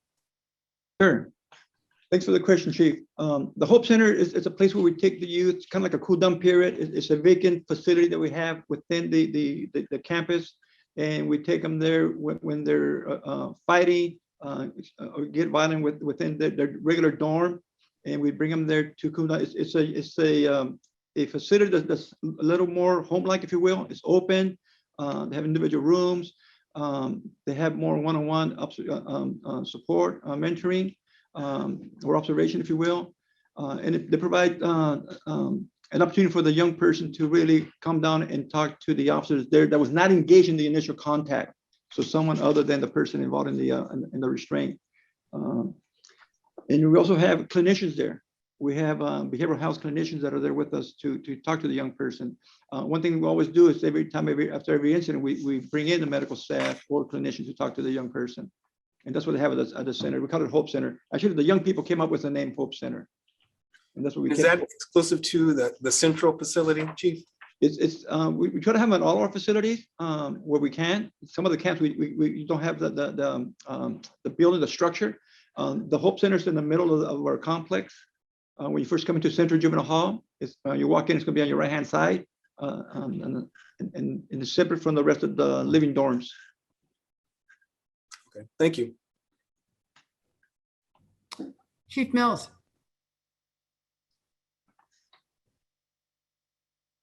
Couple of questions for staff as well as Chief Gonzalez.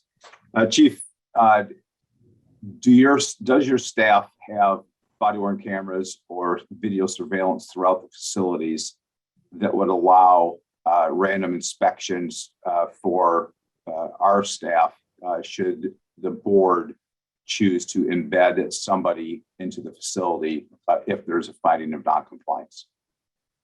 Thank you for your question, Chair Mills. No, we do not wear body-worn cameras in the county. We do have, however, just recently upgraded our security cameras, both on both halls. Or we're working on Barry J, but we have it at Central. Central's completely done, and we're working at Barry J Nordoff to install their cameras there. Yeah, very limited. So if someone does come in, you can sit in the control room and look at the cameras and monitor the cameras from there. Okay, and then secondly, Allison, with the documentation reference secure confinement as well as restraints. In your opinion, was it an issue of documentation or inappropriate use of the restraints in the confinement? I'm going to ask Lisa Southwell to weigh in on that question. Lisa? I'm sorry, can you repeat the question? Yeah, I was muted. Yeah, no worries. Was it a matter of inappropriate confinement and use of restraints, or was it a lack of documentation? It sounds like there's a documentation issue with staff that they're working on. That would be different than if, for instance, somebody was inappropriately confining people. For the movement and restraints, it was the documentation wasn't there. That was consistent with the regulation. So completely missing, as in reports not done, or just weak documentation? No, it was documentation that regulation requires that the consideration be completed before the movement occur. And what was happening was it was more of a consideration that was completed after. So as a result of, so the mental health, the consideration of mental health or medical issues after the restraint, or the trauma informed after the restraint. So as a result of the restraint, as opposed to prior to the restraint.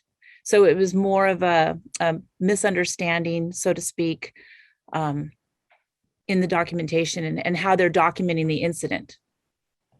Okay, so I'm trying to get it through my head and trying to understand, if you have a youth that is out of control and staff has to intervene immediately, is there provision in the regulations because of the exigency to intervene and then document afterwards, or does it have to be done regardless beforehand according to the statute, to the regulation? Well, the regulation doesn't require the immediate documentation. So the documentation occurs when the incident report is completed. But what the regulation requires is that an assessment has to be completed. So in the event of during the situation, what that requires is after and prior to transport, that the officer has to make the determination of, okay, are restraints required in moving this person? So once everything, once the situation is clear, once the situation is handled and safe, the other kids are back in their rooms. It's just the two combatants. If you're in an exigent circumstance, for example, now you have the two kids in front of you, or the aggressor is back in their room, or they're already moved, or whatever the situation is. Do you need to move this child in restraints, or can you not? And the whole intent of this is for the officer to consider less restrictive alternatives, consider, does this kid have any medical or mental health issues that I should be aware of that would defer me, or, I should think about in not restraining them and handling it in a different way. And then also just considering trauma-informed approaches in the movement of this kid back to the unit, or back to their room, or back to to medical, or wherever they need to go. Thank you. Guillermo.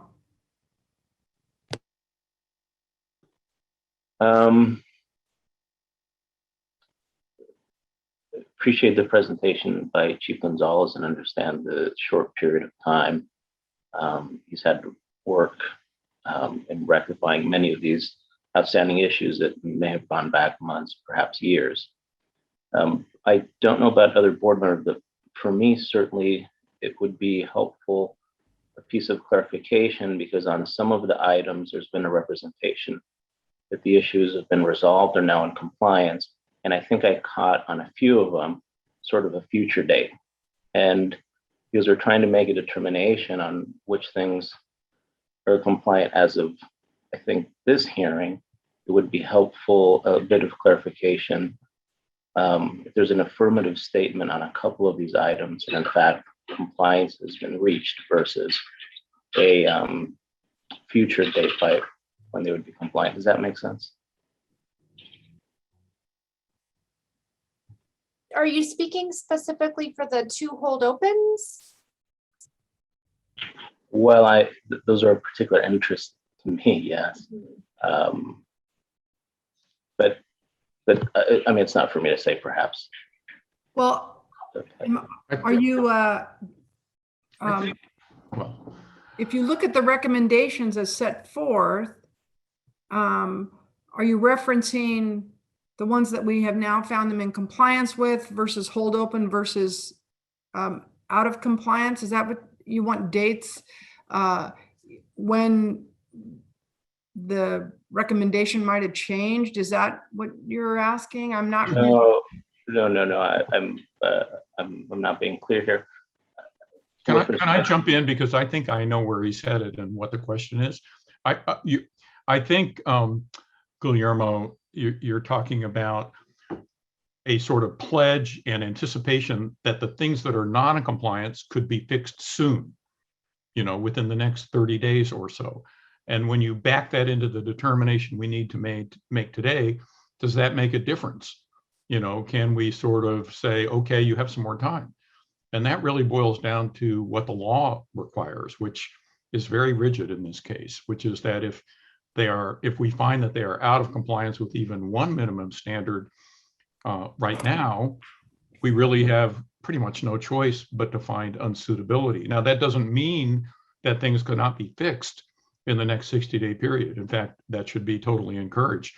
But I think I hear you asking if there's some wiggle room on the finding we need to make today, given these prospective fixes that are around the corner. But tell me if I'm not interpreting you accurately. That's exactly right. I would only refine that we have a report with information that is very recent, but dated, not today, right? This was yesterday. And we have present Chief Gonzalez that can perhaps give us even more updated information. And I'm trying to determine if there's a pledge that some things have in fact been fixed as of now versus there's a 2 days from now, 3 days from now. And I understand that at the onset, we were very clear on what the law is and how it's very rigid, but these things matter and that they should still be presented, and then each board member will weigh them as they see fit. But I'm getting a bit confused in terms of, and perhaps this is really for probation versus the staff here, and trying to distinguish which items we're saying are fixed or nearly fixed versus there's an indeterminate date by when they'll be fixed. I think I grasp where you're going now. I think he proffered some dates where some of these frankly serious items will be rectified. And that in itself is good news. But I think we have to rely on the fact that we're here today based on a timeline set forth in statute, and we have to react pursuant to that. And I yet again look to counsel to tell me if I've restated that appropriately. You have, Madam Chair, and just to clarify and reiterate, if you go to the pages 21 and 22 of the staff recommendation for the items that staff are recommending the board find them in compliance, that is, they are presently in compliance. They are not pending compliance or anything like that we have gone and verified as of Monday. And again, special thanks to Lisa Southwell for going out of her way to fitting in an additional reinspection prior to this board meeting. But those items that we are recommending you find in compliance are in fact in compliance as of this date. The items that are recommended for out of compliance are out of compliance. Also, as of this date, the health report was updated effective August 31st. And to the extent the county has presented evidence to dispute the current nature of that health report, I will leave that to the board's discretion to decide how to weigh that. And then the hold open items are the ones I think we have discussed. The policies and procedures are reflective of being in compliance, but we do not recommend finding them in compliance as of today because of the implementation issues that Allison spoke to, which is we cannot verify that the policies and procedures have been implemented as of today. Somebody is not on mute there. I think it's Scott. There we go. Oh. Sorry, forgiven. Yeah, lack of a better way to say it, the items in number 2 of the recommendations section of your report are instances where we frankly have no track record that they've fully come into compliance. They intend to, they've told us how they are going to do it, but there's no way to go back and give them any credence to these statements without us being there and have verifiable evidence that that in fact has gone on for a period of time. The items in item number 3 continue to be out of compliance. I think the chief has given us hope and some indications that those will come into compliance, but it does not change what we're charged with today and how to adhere with statute moving forward. And I need to remind the board that there has been a period allotted to Los Angeles County to come into compliance, and a great deal of time and effort went in giving technical assistance and trying to move this agenda in a manner that wouldn't lead us to where we are today, and we were unable to reach that. And as I look at the items in number 3, they don't appear to be technical in nature to me.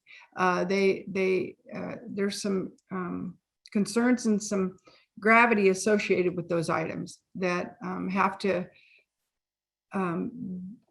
be addressed by the department, and understanding that I think we're all hopeful that in 60 days we may find ourselves there, but we are not there today.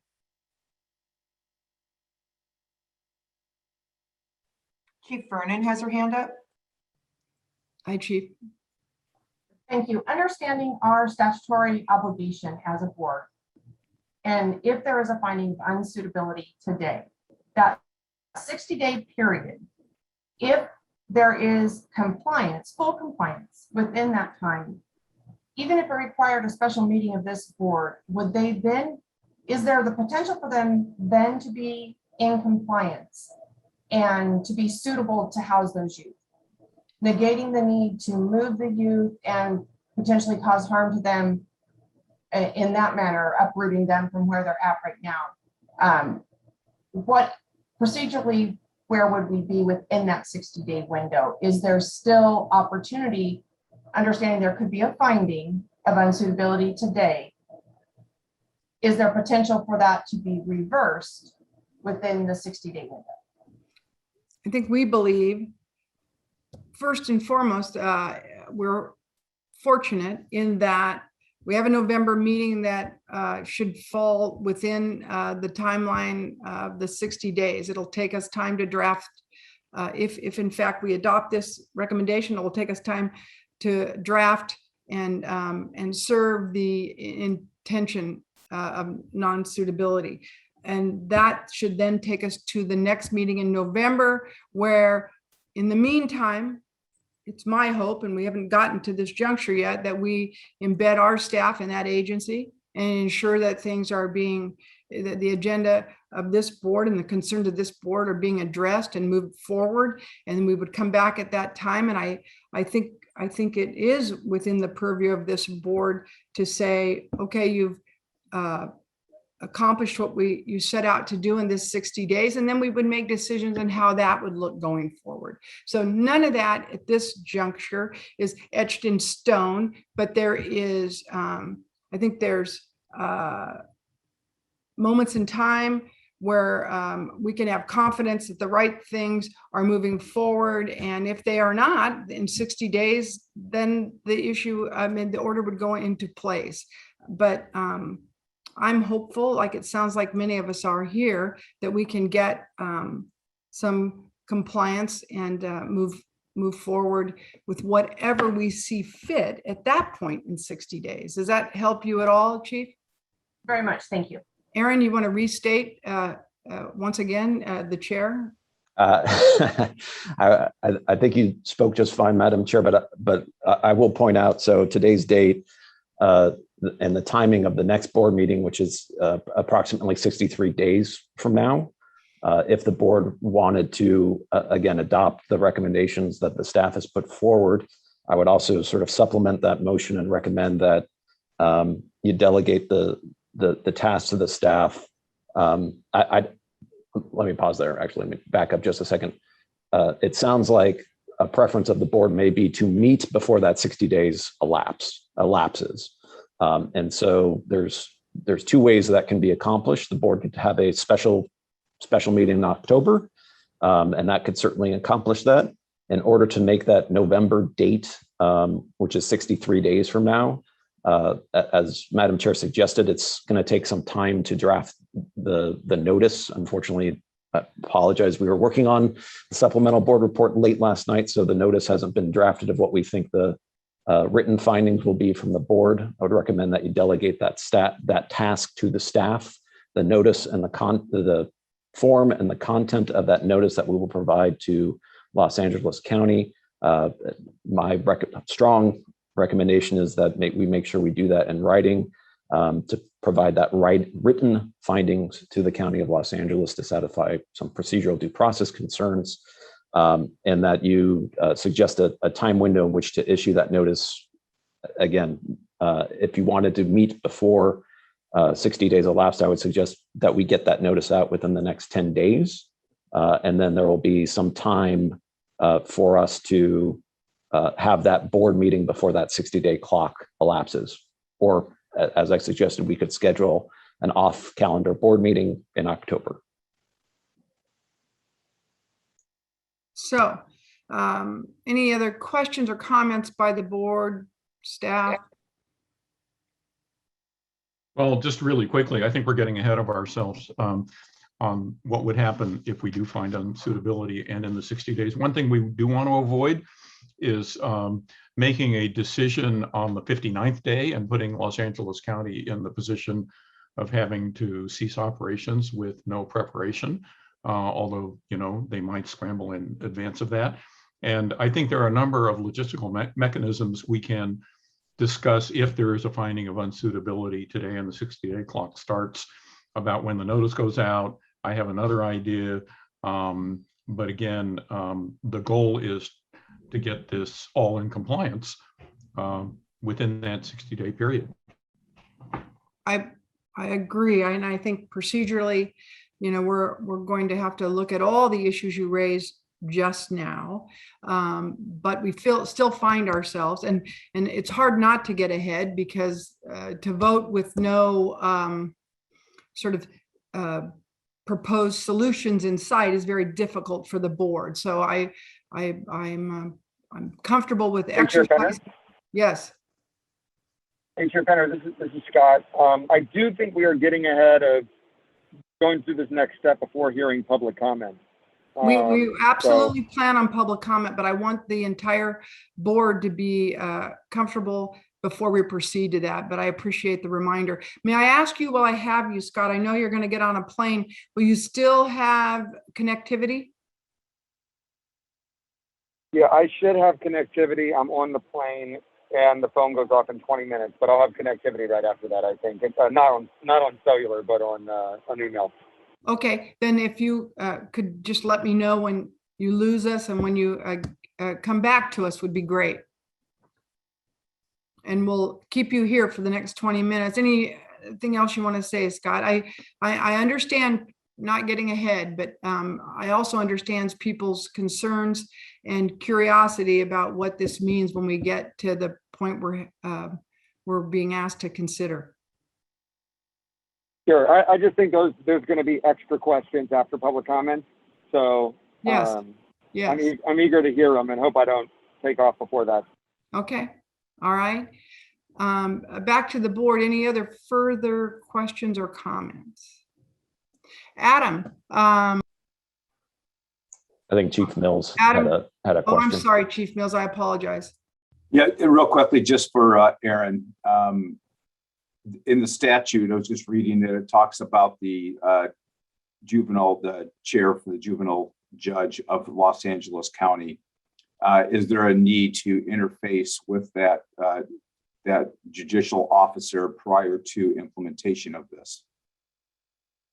Well, we will, in terms of the notice to anyone who is responsible for the confinement of youth in the county, we will be notifying that juvenile court judge. But to the extent, technically the juvenile court judge also has sort of independent authority even from ours, but there's no requirement that he concur in our assessment or vice versa. So we will certainly provide that, whatever the outcome is.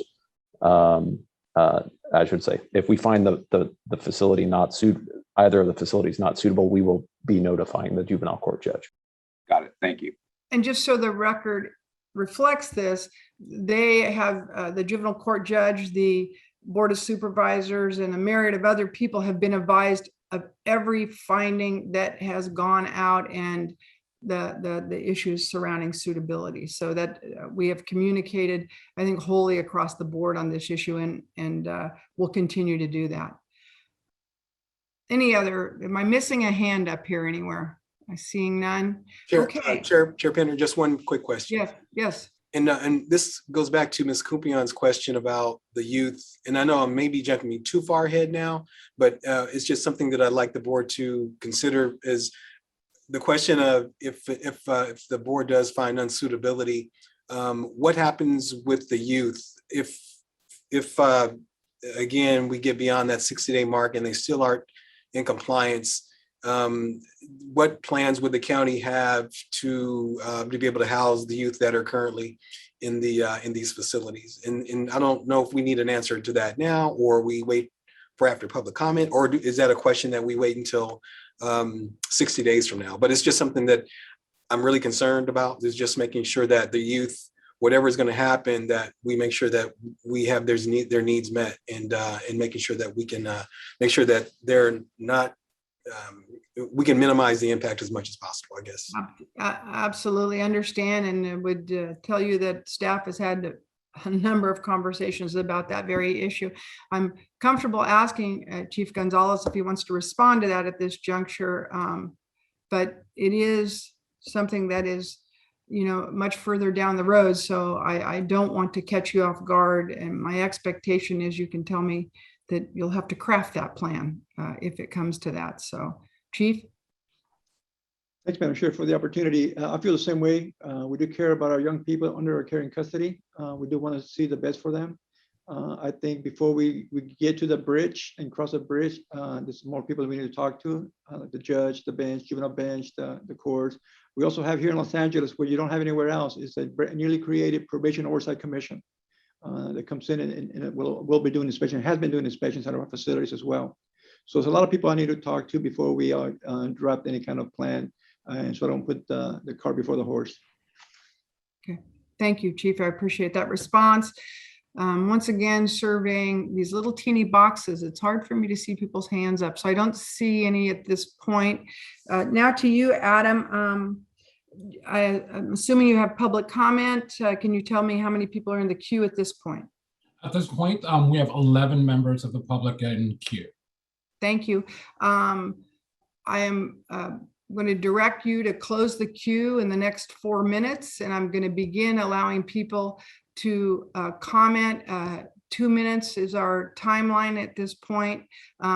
There is some urgency in that I'd like to keep Mr. Budnick on the line to be able to hear from as many people as he can, because before he goes out of contact. So asking Adam to begin. Will each speaker identify themselves, and please try not to be repetitious, and please try to be as quick as possible and respectful of all that are listening to you. Madam Chair, the first one I have is Sue Burrell. Morning, Sue. Hi, good morning, Chair Penner and members of the board. You should absolutely find the LA facilities unsuitable. Under the terms of the statute, they're not in compliance as of today after many, many chances to fix things. This will give them 60 days to get the work done. And I assure you they will get the work done. The fact that they did quite a bit between the August 19th notice and the supplemental report this week shows that they do respond to pressure. They can continue to make the required changes and then ask for a reinspection to be allowed to continue to operate. I think you should also put them at the very front of the line for the next inspection cycle and inspect them very carefully on the issues involved in the State Department of Justice lawsuit. Keeping the pressure on appears to be the best and only way to assure compliance given their history. I hope you do not allow this matter to be continued. There was no good reason for the non-compliance. It's a system with a long history of conditions issues detailed in my letter to the board. Every day you allow this to drag on is a day when hundreds of young people in these facilities may not be receiving the protections of Title 15. For example, the implementation of the room confinement policy is especially important during COVID. It's a big issue in the Department of Justice lawsuit. If the policy is in fact being properly implemented and documented, it can be verified within 60 days before closure would occur. You need to do this if the Title 15 inspection process is to have any credibility at all. It would reflect badly on BSCC if you were to give them a pass. And as you know, your predecessor agency was successfully sued for failing to properly use the unsuitability process. Your August 19th letter pointed out that none of this needed to happen. Many of the policies they hastily drafted relate to regulations that took effect almost 3 years ago.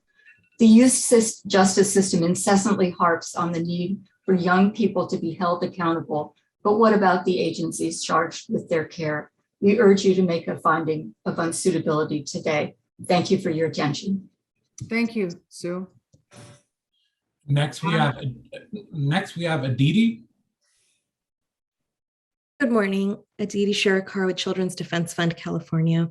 The BSCC needs to fulfill its duty to Los Angeles youth by finding the Los Angeles juvenile halls unsuitable today. It is unacceptable that LA probation continues to defy the BSCC and the legislature by violating regulations and then failing to address the violations within the statutorily allotted timeframe. The fact is, regulations are being violated every single day with no end in sight. On top of staff's findings, the California Attorney General has identified egregious violations in a lawsuit brought against LA County in January of this year. To give you an idea of the violations uncovered by the AG's investigation, they include youth saving up empty milk cartons to urinate in because probation officers will not allow them to use the restroom overnight. Additionally, staff consistently use chemical agents in non-physical situations and subject youth, including youth with disabilities, to multiple days of room confinement, often as a form of punishment and not as a last resort. The BSCC would be abdicating their responsibility to keep youth safe if they allow this to continue. There can be no further delays. LA probation has had ample time and yet continues to drag their feet. Their lack of action is a direct threat to the integrity of the BSCC's inspection process. And the only way to keep LA youth safe is to find the LA halls unsuitable at today's hearing.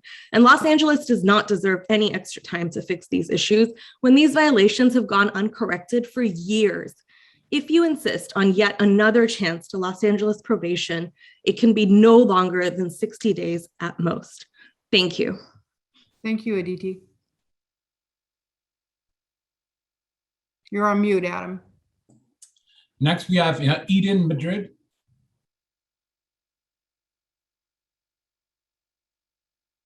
Eden, are you out there? Hi, good morning. Good afternoon. Can you guys hear me? Yeah, we can. Thank you. Hi, how you guys doing? My name's Eden Madrid. I'm a youth advocate and community organizer with the Anti-Recidivism Coalition. Thank you guys for your time. And I briefly want to comment on item number 2. I want to start by saying that jails will never create change. Let me repeat that. Jails will never create change. I was tried as an adult at the age of 16, and I was put through a journey of incarceration where not only did my future get ruined, but I was put through so many traumatic experiences.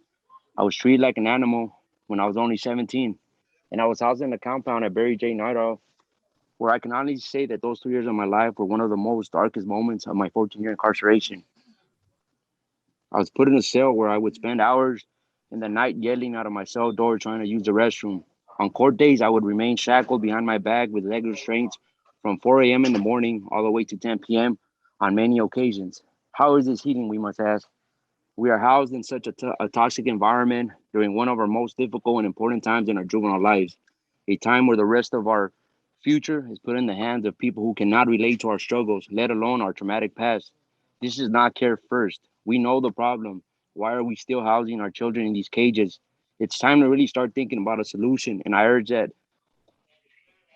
people and kids who have really been impacted by the system have a say-so in all of this. This is not public safety. If we want public safety, we need to involve our communities, who are the real public, to get involved in the future of our children. I want the BSCC and our county to honor our voices and the voices of all my friends who were unjustly funneled through this oppressive system. We want actions, not promises. We are dealing with the future of human beings. Kids do not belong in cages. We know right now that the regulations are being violated. You have a duty to our youth in LA to not give promises, but action, and show the kids that you care. We can't give probation a free pass. Thank you guys for your time. Thank you. Next, we have Ezekiel.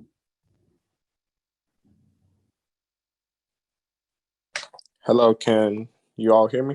Yeah.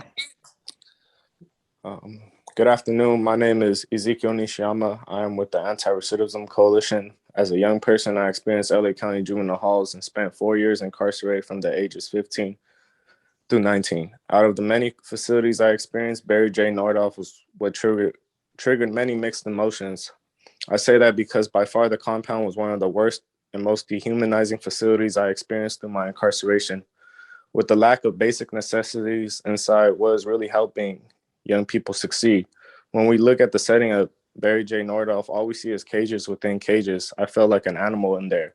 There wasn't much to look up to expect for the high cages that surrounded me and my peers. Every time I stepped out, I was shackled around my waist and my feet. Every time I stepped out to have any outside program, it would be in another cage with little activity. Was this facility created with the intention to punish after punishment? I thought to myself, this wasn't helping me rehabilitate myself or giving me any guidance. This facility was one of the worst settings I experienced. I can stress that enough. Anybody who has seen the compound should have gotten chills from the sight of the place. With the determination of Barry J. and its unsuitability, I stress that the LA County juvenile halls as a whole are seriously a mess. Central Juvenile Hall has just as many as more issues as Barry J. Nordhoff, and we shouldn't rely on Central being the facility to house our youth. We continue to keep our young people locked up with very little to hold on to, very little programming inside to support them and reach their full potential. These are all young people who will be coming home, so it's on us how we support them and meet their needs through their incarceration and upon their reentry, so that they don't come back, so that they don't commit another crime, so that they are connected to the right people who are going to help them have a successful reentry. The setting for these young people is far away from what can support them in reaching their full potential. Every day locked up is another day away from home. We all have the same 24 hours in the day, so what does a young person's day look like on the inside? Are hers basic necessities being met? On top of that, are we providing any valuable, credible programs to help these young people succeed? We label our youth the worst of the worst and decide to lock them away in the worst of the worst condition. How is our behavior corrected from an institution that is displaying the same behavior? The county can create something that is better than this. Ezekiel, your remarks are great, but you're going to have to shorten them. Okay, I have one last sentence. The county can create something that is better than this, because this just seems like we are doing very little to support these young people. Thank you for the time today, and I appreciate it. Thank you. Next, we have Rudy Mata. Yes, can you guys hear me? Gotcha, Rudy. Yes, my name is Rudy Mata with ARC. I'm speaking on agenda item number 2. This board should find that because of the conditions at Barry J as well as the compound, these facilities should not be a place to house our youth. The very fact that we are discussing whether or not Barry J and the compound are suitable after countless cases of civil rights violations, neglect, and child abuse raise the question, are we really doing the best we can to help rehabilitate our youth? Or are they just faceless numbers? My experience in juvenile hall made me feel like I was an animal locked in a cage for months at a time. And that 1 hour I was permitted to leave, I was placed in shackles and waist chains. Shackles and waist chains to exercise, shackles and waist chains for medical, shackles and waist chains to see my family. I recall my family seeing me like this and couldn't help but feel like they were afraid of me. To this day, I still have scars around my ankles and shackles from the scars around my ankles from the shackles. Imagine if this was your child. Furthermore, I never reported this because many youth didn't report it because I didn't know it was wrong to me at the time. It was normal. And that is the conditions our youth at the compound and Barry J are living in. The BSCC has not only a duty to find Barry J and the compound unsuitable, but a moral obligation to do this as soon as possible for our youth. Thank you. Thank you. Next, we have Sophia Cristo. Good morning, board members. My name is Sophia Cristo, and I'm a youth advocate with the Anti-Recidivism Coalition. I'm here to speak on agenda item 2 and ask that the board find the halls unsuitable.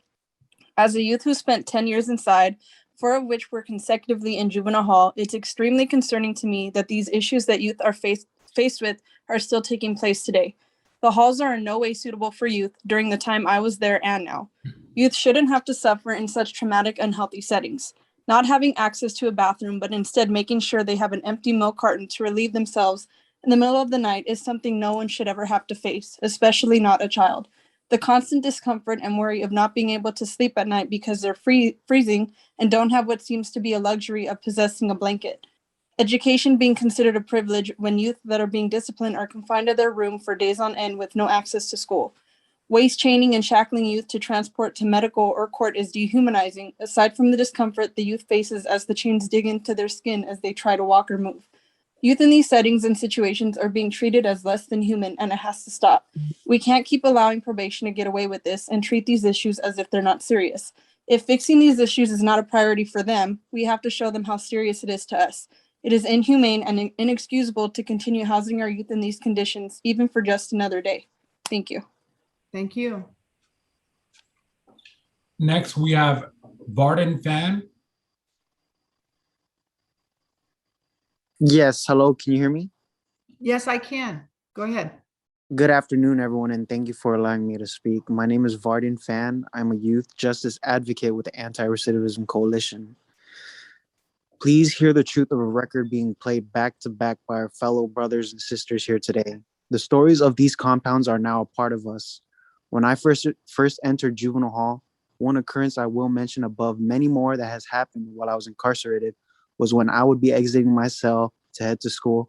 A youth was always at his door looking at us with his face depressed and exhausted, thinking to myself, is this what incarceration will do to me? At first, I didn't know why he was choosing to stay in his room all day for 4 days already. Then I come to find out that it wasn't a choice, it was a decision and not made by him. Now, present time, I realized the reality many of us have lived through of how wanting an education could be denied, of how the simple use of a restroom could be so close for one to use, but yet so far away so one cannot. Incarceration can leave you with the feeling that no one cares about who you are. I feel all the pain that was spoken today by my fellow brothers and sisters, and I hope that you as well can feel this pain.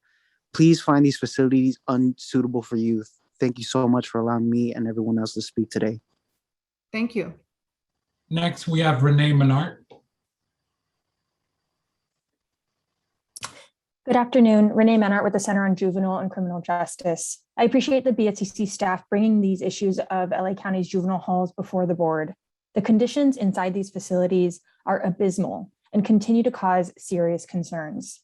Based on the clear mandate of the WIC code, a facility must be deemed unsuitable if even one issue of noncompliance is present. The findings of BSCC show these facilities are unsuitable given continued noncompliance. And frankly, it's shocking that this is the first time a suitability decision of these facilities has come before this oversight body. These issues of noncompliance are not arbitrary. As Ms. Ganter explained, current problems range from critical areas of healthcare to regulations on room confinement and use of restraints. Just to remind the board of the gravity of the situation, juvenile hall staff have placed youth in locked rooms in isolation that is harmful to their mental health and development without clear justification. The BSCC's report demonstrates that when LA County probation leaders are actually held accountable, they feel the pressure to make improvements. A finding of unsuitability today will prompt action to remedy these remaining condition issues. That said, the recent inspections were limited due to COVID-19 and supplemental materials were published just yesterday. The BSCC should have a full inspection that addresses all of the issues found at these facilities, including those involved in the Attorney General settlement agreement mentioned by other members of the public. At the very least, this is cause for a delayed decision on suitability, if not a full decision of unsuitability. Thank you. Thank you. Next, we have Alexia Estina. Good afternoon, members of the board. My name is Alexia Sina. I'm a youth advocate and community organizer with the Anti-Recidivism Coalition. I want to speak on agenda item number 2, and I ask that the board finds the halls unsuitable today. The halls are no place for young people to continue being held. LA has had more than enough time to comply with the law. I'm afraid we lost you there. Alexia?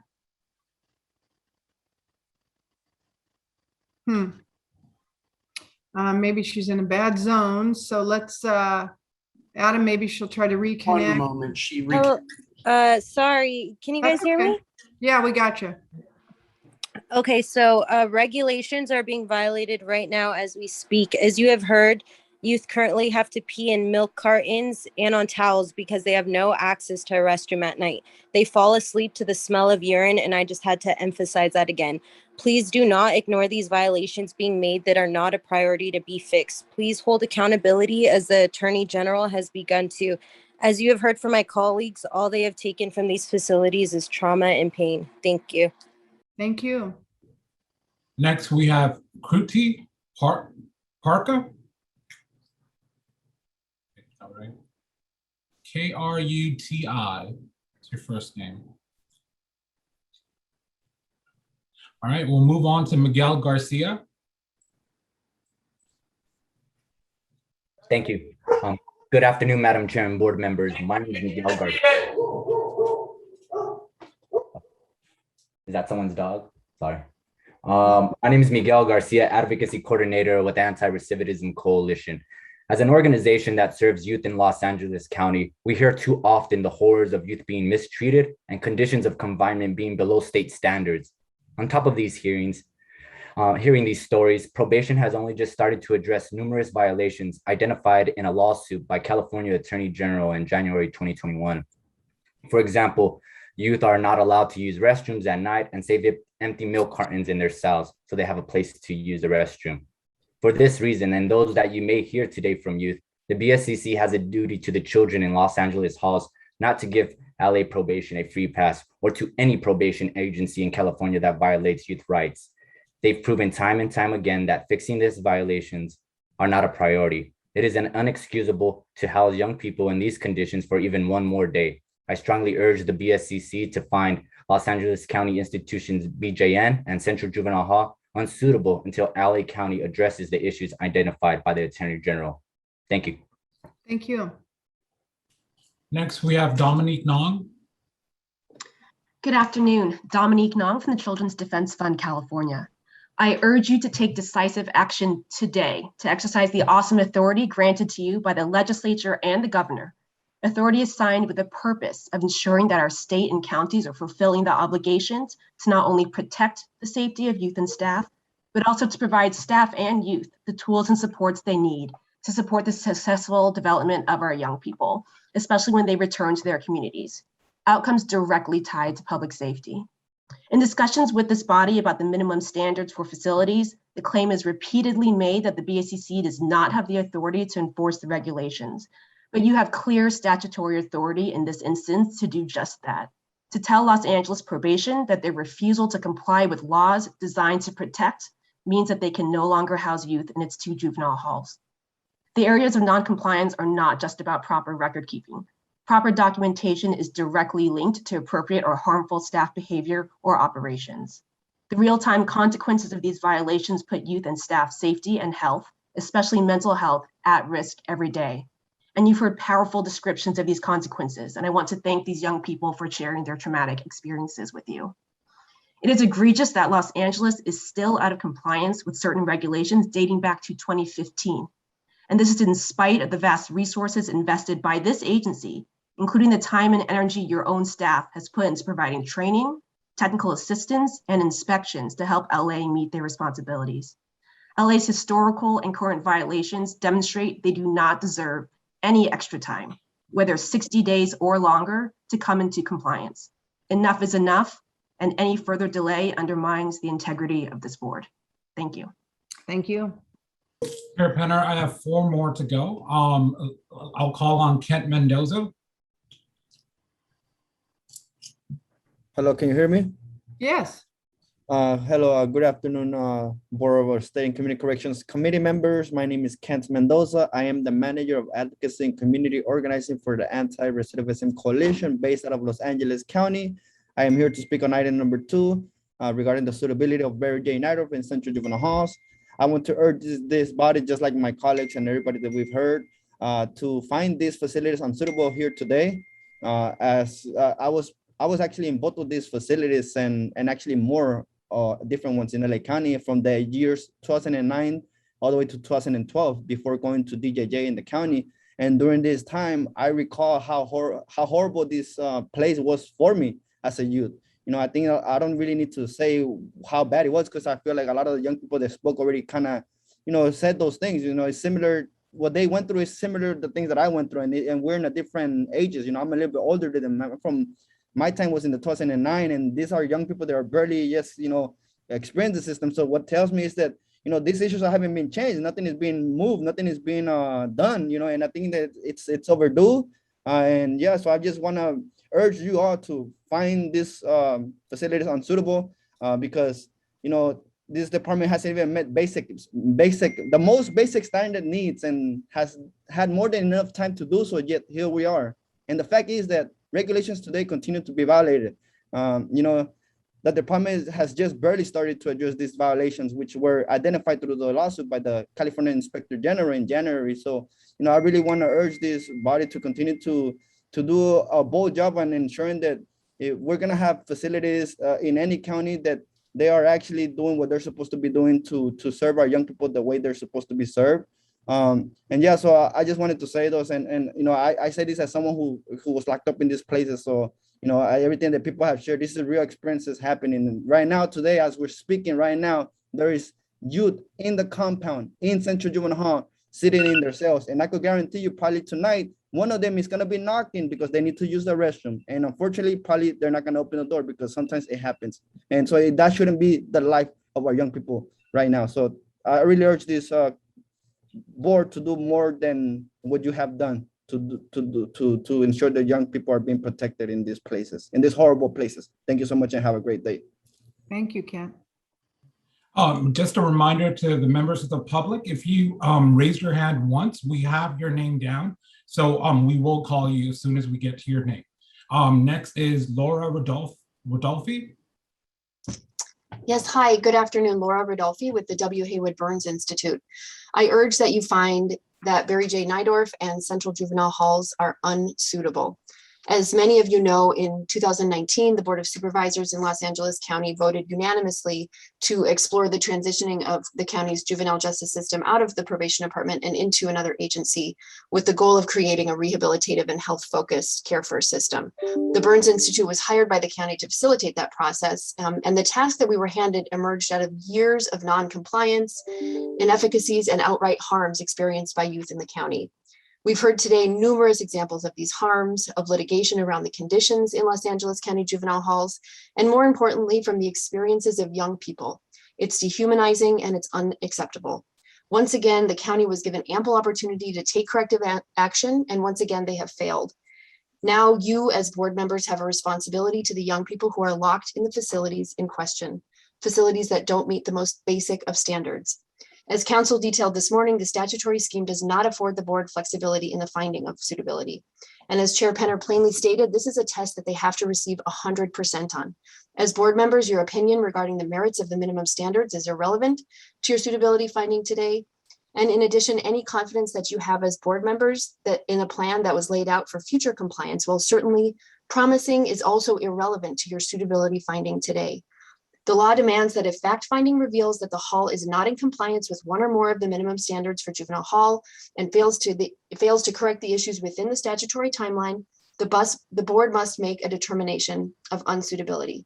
Los Angeles County is not in compliance. Anything but a finding of unsuitability will threaten the integrity of this board. I urge you to find the facilities unsuitable. Thank you. Next, we have Ronnie Martinez. Hello, can you hear me? Yes, yes. Okay. Hello, good afternoon, everybody. My name is Ronald Martinez. I am a youth advocate from Anti-Recidivism Coalition, and I'm speaking on agenda number 2. I myself was formerly incarcerated and was 21 years old with 2 strikes. I've been to this facility, Barry J, and and experienced the lowest time of my life. I felt the hopelessness, seen the lack of communication from probation, was pepper sprayed while defending myself, had to urinate in the corner of my cell because there was no toilet in my cell. And lastly, was just forced when speaking for myself, forced to wear undersized stained underwear, and probation used that as intimidation. These are just big issues that are continuing to happen. And all my peers are speaking on it as well. Just being there, a part of that system, just trying to bounce back in life, and finding all these insecurities and issues. It's very hard when the probation staffs, they're not the culture, they're not in it for the peoples, and it's very overwhelming. We need hope, we need change, we need to make our youth a priority. And please, Barry J is not a choice or option. Thank you guys very much. Thank you. And we have Dolores Canales. Hi, yes, thank you very much. I would just like to say, my name is Dolores Canales, and I would like to say that I agree with the comments that have been calling in, and so I won't repeat, many of them, but I do urge the board to find Central Juvenile Hall and BJ Nordiff unsuitable. I would like to specifically speak to the Hope Center in Central Juvenile Hall.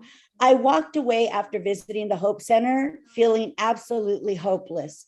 With all due respect to the description of it, I understand that if you walk in and see brightly colored painted walls with butterflies and flowers, that might make you feel good, but you cannot brighten up a wall with colors when there's a darkness and a hurting deep in somebody's soul.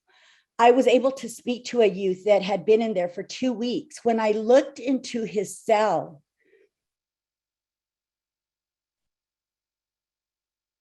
16 years old.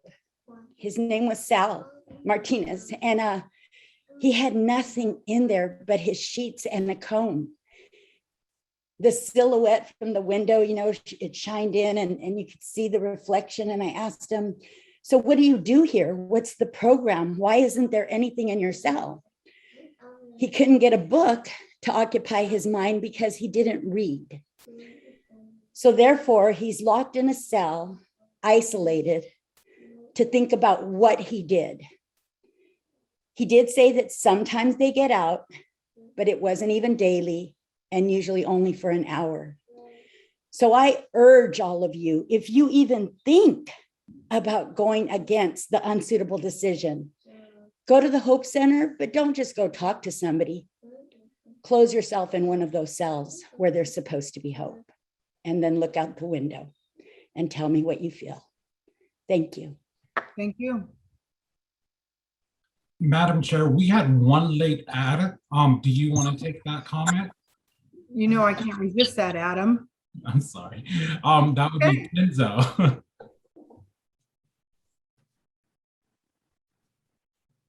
Kenzo, Oh. you're on mute. Can you hear me? Yes, Can you hear me well? I can hear you well. Okay. Good afternoon, Board of Supervisors. My name is Kenzo Sowe. I'm a youth advocate and residential advisor with the Anti-Recidivism Coalition. I'm speaking in support of item number 2. I've been inside the system since the age of 14. After 24 months of incarceration, I was sentenced to DJJ for 2 years with a strike.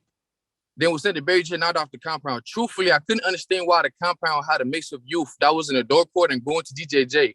In addition, the environment was holding major politics that is very hard and dangerous to stay away from.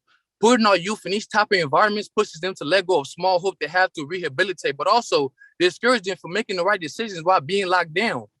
I have living experience, and how do we expect the compound to have any effect on our youth when they constantly have to worry about surviving? And this is something that I live on my own. You don't even have to game ban to get involved or attack. All it takes is for another race that doesn't like yours, or for a correction officer that has no clue about what's going on, for the youth to lose their mind and gain more time in the system. Within my time being in the compound, I noticed something really horrible. If the youth are not ready to be involved in programs that does not have exposure to essential learning activities, don't nobody care. But why is that? We're at a point in time where the majority of our youth in the compound don't have no idea what they want to be in life. They have no idea what kind of goals they should set for themselves. The compound is such a stressful environment that all you can think of is being locked up with nobody to help you, mentor you, guide you, encourage you. Let's not forget, a lot of these youth don't even have families to depend on. So do we dehumanize young humans that haven't even got another chance at life? Or do we take initiative and bring the best out of young leaders and the next generation that will be here after we retire and pass away? And I promise you, a lot of these young leaders on this call right now have living experience in this places. And we would not be fighting this hard if we didn't know how it feels. Thank you, Supervisor, and I wish everyone blessings on this beautiful day. Thank you. Madam Chair, that concludes the public comments. All right. Thank you to all of the people who stayed and were able to make public comment. I know this has been a long meeting and I appreciate your attendance and your remarks. And I'm going to now go back to the board and ask if there's any additional questions or comments that you may have.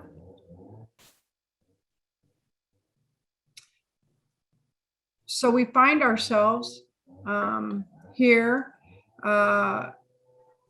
following all the comments and all of the conversations, are ready to make a decision. I've been on record since yesterday. I gave email. I got a correspondence that I was able to give public comment. I don't mean to interrupt the. That's all right, Oscar. I'm happy you're in there. You've done something I didn't know you could do, which is just speak and be heard without Adam letting you in. So because of your creativity and you being able to get through the gauntlet, let's hear it. 2 minutes, please. All right. Thank you. I really appreciate it. Good afternoon. My name is Oscar Canales. My pronouns are he, him, his. I am with the Anti-Recidivism Coalition as a youth advocate, as well with the Los Angeles Youth Uprising. My whole childhood was scheduled for the next 4 years of my life. I spent a total of 4 years from the 2014 until 2018. Without any youth implementation and many programs that were offered. Many of these programs in the compound are very limited or very scarce to the people, to the youth. I spent a lot of time in room confinement.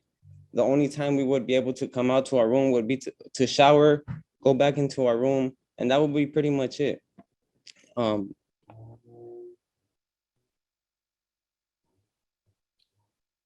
Well, Oscar, we've lost you.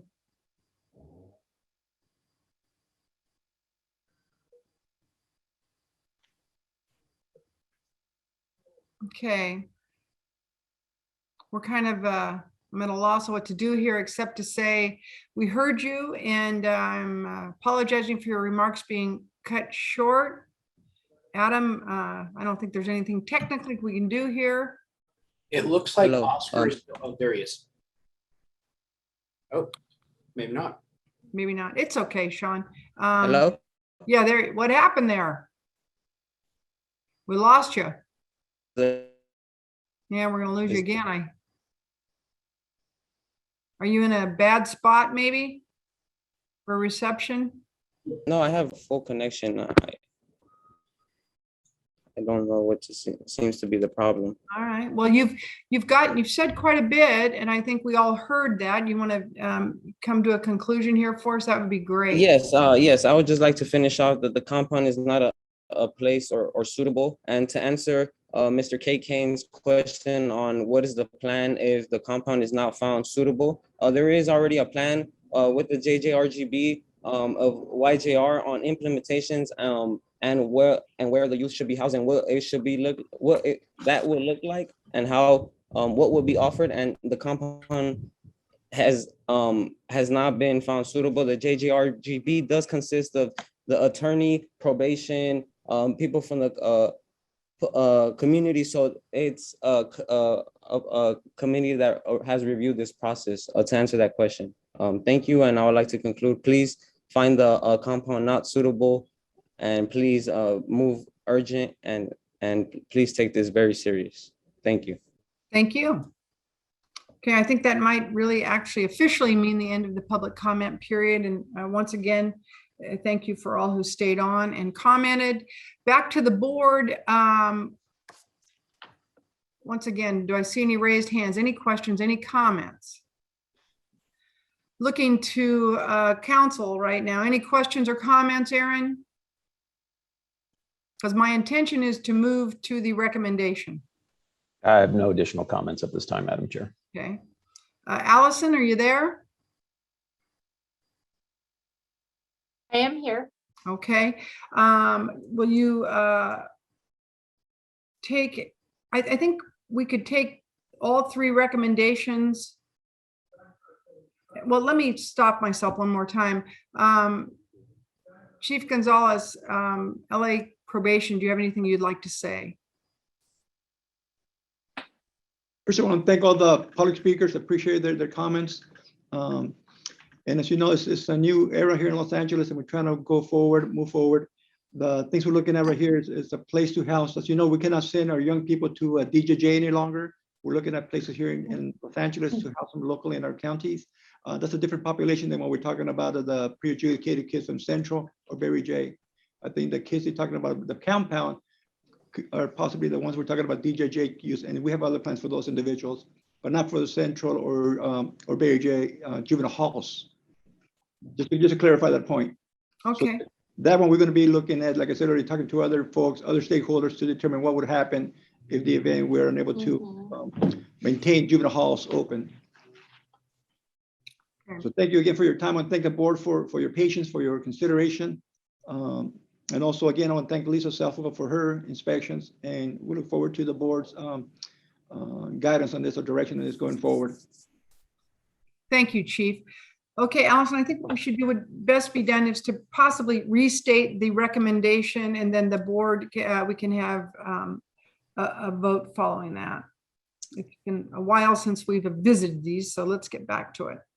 Sure. So the first recommendation, number one, is finding the Los Angeles County Department of Probation Berry J. Nydorf facility compliant with the following regulations. Item number 2, section 1352 classification. Item number 3, section 1353 orientation. Item number 5, 1355 institutional assessment and plan. Item number 7, section 1358.5 use of restraint devices for movement and transportation within the facility. And item number 8, section 1371 programs, recreation, and exercise. And should I continue on to the second recommendation? Is it the wish of the board to vote on these separately? Or I would recommend that. Okay. Allison. I'm looking then for on item number 1, a motion. So moved. A second, please. Kathleen, seconding. Oh, go ahead, Dean. I'm sorry. Motion second. Any other comments prior to moving to the vote? So, Chair Pinner, I do have a question. Yes. So with the adopting the recommendations, will there be a discussion about what could happen within this next 60-day period so that we're all clear about what that next step looks like? Yes, I think it's probably the clean, appropriate way is to move through the recommendations, consider the vote after, and then have a conversation about what comes next. Thank you. Okay, so we all have right, a a quick motion. question. Yes, sure. So Allison, was part of the recommendation the determination of suitability? So Or was it that's- just specific to the regulations? So the last recommendation, so we have compliance, hold Oh. open, and non-compliance. And then the last recommendation will be to, for the board to make the determination of About suitability. suitability. So we're moving through because just so I can tell you why I believe I'm doing it this way, is that there was an out of compliance on all of these items. The vote we're going to take now is to say that since that finding, we have now found these items in number 1 in compliance, and then we'll move on from there. So we have a motion and a second. I do want to interject, Madam Chair, just so I can clarify. I don't think we need a separate motion on suitability. If we get to finding an item of non-compliance, as a matter of law, they are unsuitable.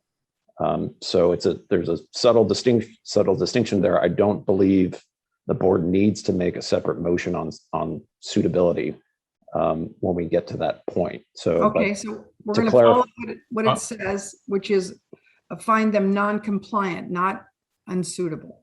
I'm going to ultimately do the other thing when we get to it, but we haven't got to it yet. In other words, I think we can we hold just a moment? Motion if we get if and when, but I'm just putting a footnote on what Aaron said. Let's go through the process first. Okay. And I'm just trying to simplify and take item number 1 first, then we're going to take item 1 first, compliance of those regulations. Only because I think it will get complicated when we get to item 3. So we have a motion and a second. Adam, please take the roll. Chair Penner, Aye. Miss Allison, Aye. Mr. Vera-Rosa, Aye. Mr. Groden, Aye. Mr. Haynes, Aye. Miss Vernon, Aye. Ms. Guard is not voting. Mr. Mills, Aye. Mr. Budnick has left the meeting. And Mr. Steinhardt? Mr. Steinhardt? Sorry, I was muted. Aye. Thank you. On to item number 2. Chair Penner, there's one more, Miss Kumpion. Oh, Norma, that was unkind at minimum of me to do that to you. That's okay. Nope. I know you have a lot going on. Thank you. Did you vote, Norma? Sorry. Aye. She voted aye. Thank you. Thank you. And I think we have Adam, you want to?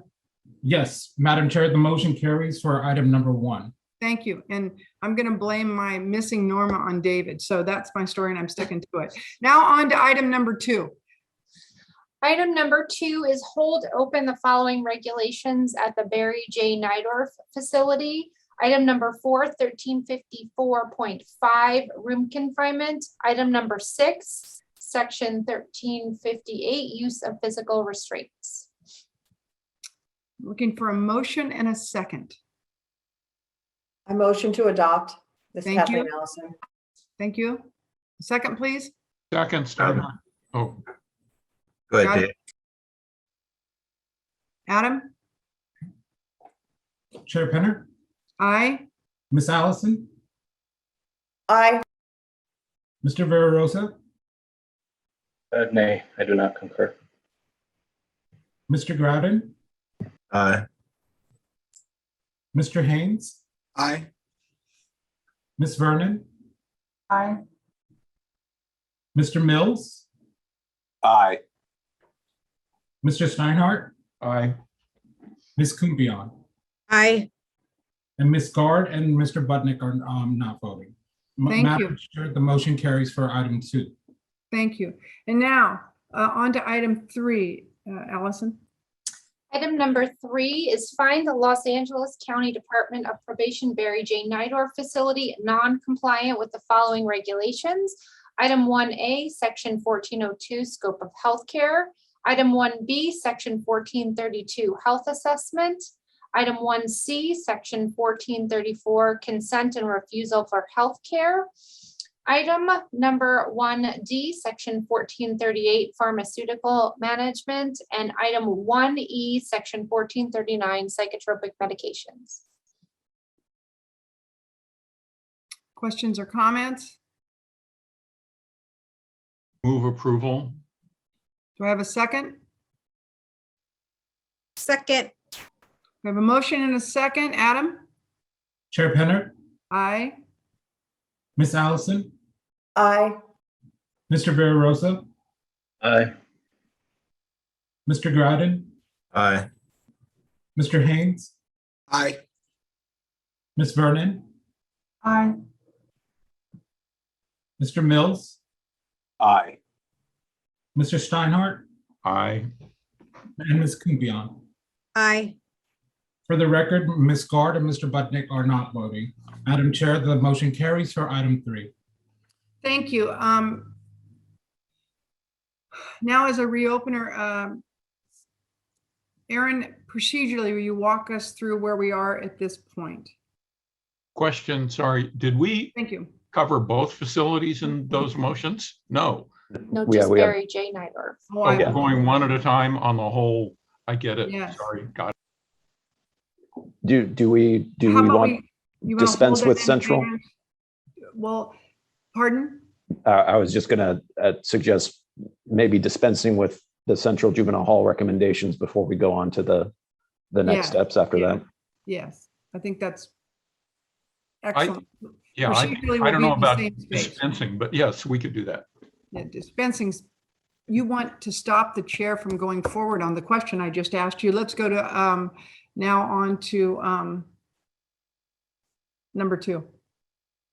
So number 4 is finding the Los Angeles County Department of Probation Central Juvenile Hall compliant with the following regulations. Item number 2, section 1321, staffing. Item number 3, section 1352, classification. Item number 5, section 1355, institutional assessment and plan. And item number 7, section 1371, programs, recreation, and exercise.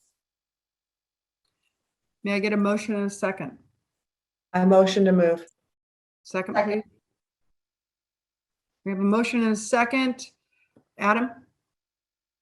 Chair Penner, Aye. Ms. Allison, Aye. Mr. Vera Rosa, Aye.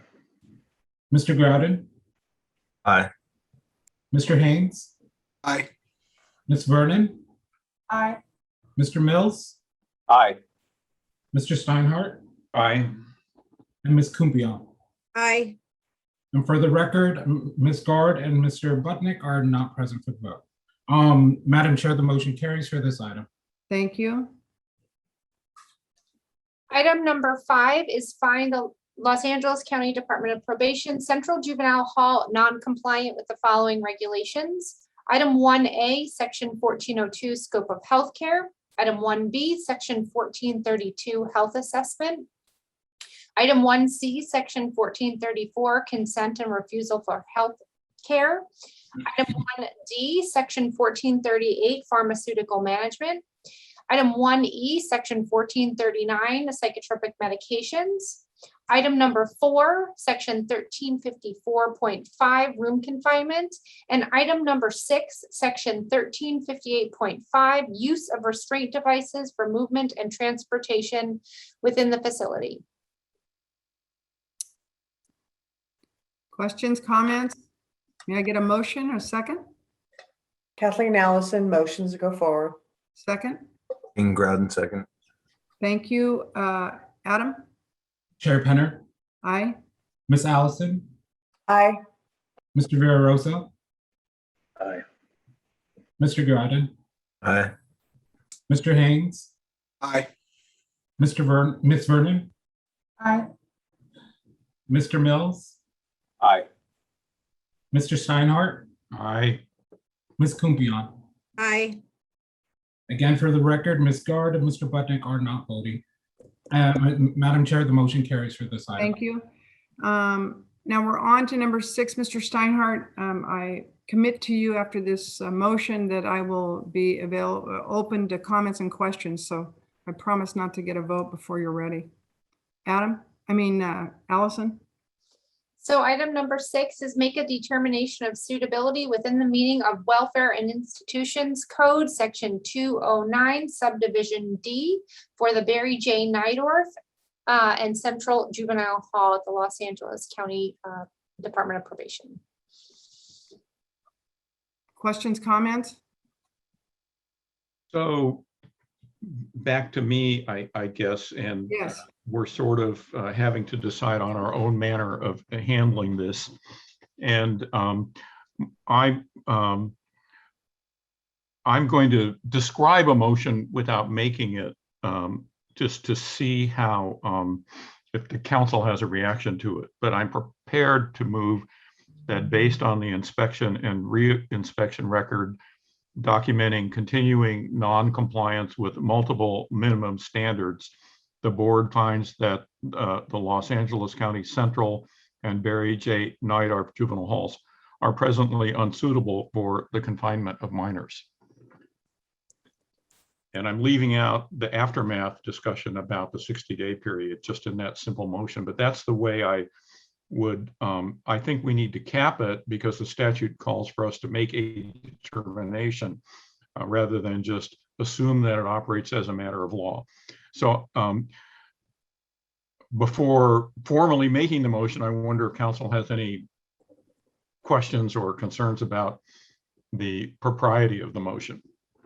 I have no concerns with the propriety of the motion, except to the extent I would recommend the board that now having found them non-compliant with regulations that you pretty much have to vote to make the unsuitability determination.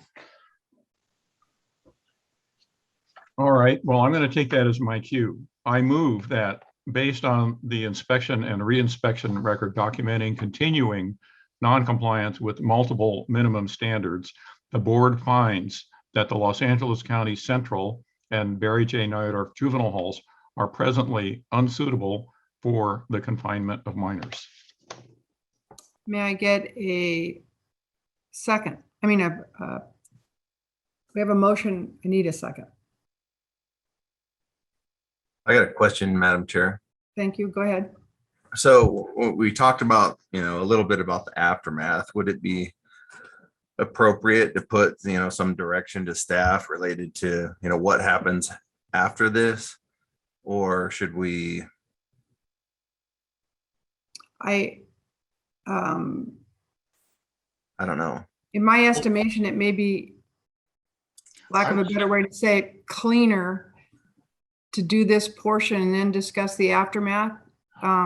That was my sense. I had language here that said that this determination is made with the understanding that the county shall, upon receiving written notice, have an additional 60-day period, that the staff is advised to make certain efforts and even other logistics to ensure that the 60-day clock doesn't run out prematurely. So I thought we could do that separately in a separate motion. But again, it could be combined. I just want to answer Dean's question by saying that we need to do both. But I think that we can do a separate motion on unsuitability, which makes it crystal clear that we have acted as the statute advises, and then adopt a separate motion on handling of the 60-day period. That would be my recommendation. Yeah, I'm fine with doing separate. I just want to make sure we do it. Counsel? I'll provide a second for Dave's motion. Okay. Aaron, do you want to weigh in? Are you comfortable with the way we're proceeding? I'm comfortable with that. Thank you. Okay, we have a motion, a second. Adam? Chair Penner, Aye. Miss Allison, Aye. Mr. Verarosa, Aye. Mr. Groudon, Aye. Mr. Haynes, Aye. Miss Vernon, Aye. Mr. Mills, Aye. Mr. Steinhardt, Aye. Ms. Kumpion. Aye. And for the record, Ms. Guard and Mr. Butnick are not voting. Madam Chair, the motion carries for this item.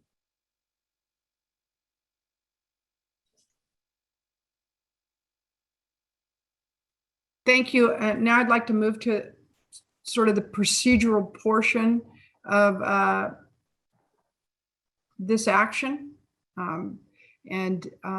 David, do you have something prepared? And Aaron, I'd like to hear from you also, and all board members here. I think the crafting of this is vital as we move forward. I do have something, but I want to fly this out there first, because we're talking about different strategies to make sure the 60-day period works in the most constructive way possible. So one strategy is to possibly schedule an interim board meeting following reinspection.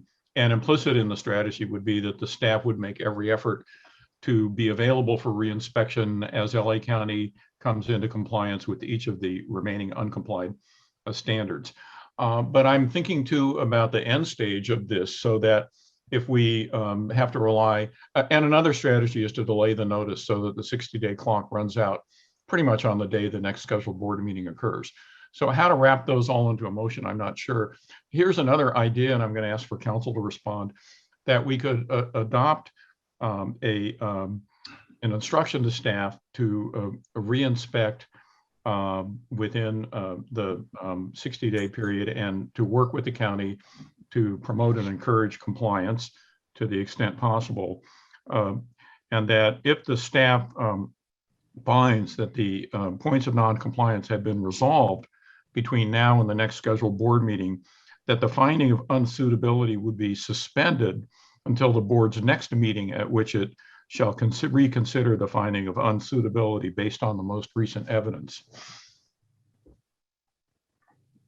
Do you get what I'm getting at? I get what you're getting at, Mr. Steinhardt. I don't think that would be an appropriate delegation of authority to the staff to sort of make that determination. I think the way the statute, at least to me, reads, and granted the board is able to delegate certain tasks to the staff, but the finding following reinspection, I believe, would be properly brought back before the board to make that finding of suitability. Okay, and my lawyer counter on that is that we are not making a new finding. We are simply suspending the current finding until we're able to meet. So that was my thought. I don't think there's any prohibition on that. It is just a strategy that's available. And I'm not going to push it if it's too difficult or contorted. But if we don't do that, then we need to look at the strategy of how we convene a separate board meeting, or how we sort of jiggle the notice dating. I'm a little worried about the 60-day clock coming to an abrupt end, and what happens to the kids, even in anticipation of that.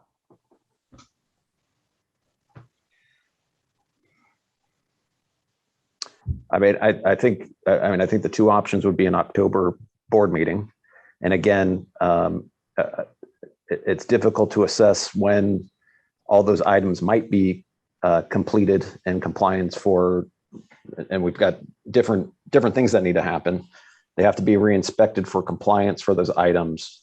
And certainly there should probably be a little bit of buffer of consideration as to, whether if those items are not in compliance, whether it makes sense for the board to even reconvene. Obviously, I think we could ministerially, if they haven't brought those items back, we could cancel an October board meeting, seeing that they're not in compliance yet. The other option, again, would be to sort of delay the formal written notice, it's going to be, I'll just tell you, it's going to be delayed a little bit anyway, because we got to write it.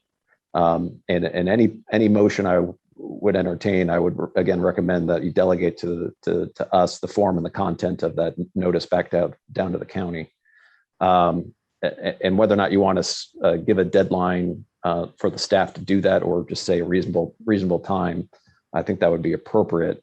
But again, the mechanism, as Chief Haynes suggested, and I think Chair Penner said, we are now in uncharted waters. The Board of State and Community Corrections, the Correction Standards Authority, the Board of Corrections have never exercised this authority before. And so how to re-inspect and then reinstate suitability has never been done before. We should, again, I sort of have to look to the board in terms of the timing and the schedule. We can certainly delay that notice for 10 days, 14 days. That would put us at least, certainly past the 60-day mark for the November board meeting, or to try to look at people's calendars for an October board meeting. Eric, quick question. So does the notice trigger the 60-day clock, or does today's action? The way I read the statute, the notice triggers the 60-day clock. Agree. Right. And so if I'm understanding what Mr. Steinhardt is concerned about, is giving them time, should the worst thing happen, to be able to make a strategic plan for the youth in LA County. When we discuss an October meeting, I have concerns that we will find ourselves exactly where we are today. There's a huge consideration on my part of taking time to draft the appropriate order with all the considerations in it. And that would highly likely take us past the next board meeting. Should they not be in compliance, we will build in time for them to take actions. Short setting ourselves to October seems to me that it's a reopener with not complete hope of compliance.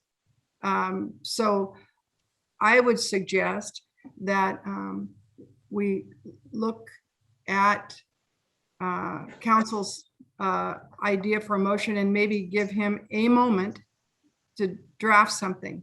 And I'm going to do that by doing this. Before I allow other board members to speak, I have been given written comments by Mr. Budnick that he wants read into the record. So as I do that, Mr. Steinhardt and Mr. McGuire may feverishly go to work and see what we come up with after that. But from Scott, on a plane flying from New York to LA, he tells us the following: I want to thank Chief Gonzalez for his leadership, and I have high hopes for his plans in Los Angeles County and for the Los Angeles County Probation Department. I think his dedication to the youth in San Diego was inspiring, and I look forward to his reforms in LA. I began going to Barry J. Nydorf Juvenile Hall in February of 2004 and have been inside almost every week for the last 17 years. I know most of the staff in that facility and have made friendship with many of the probation staff who deeply care about the kids in their care.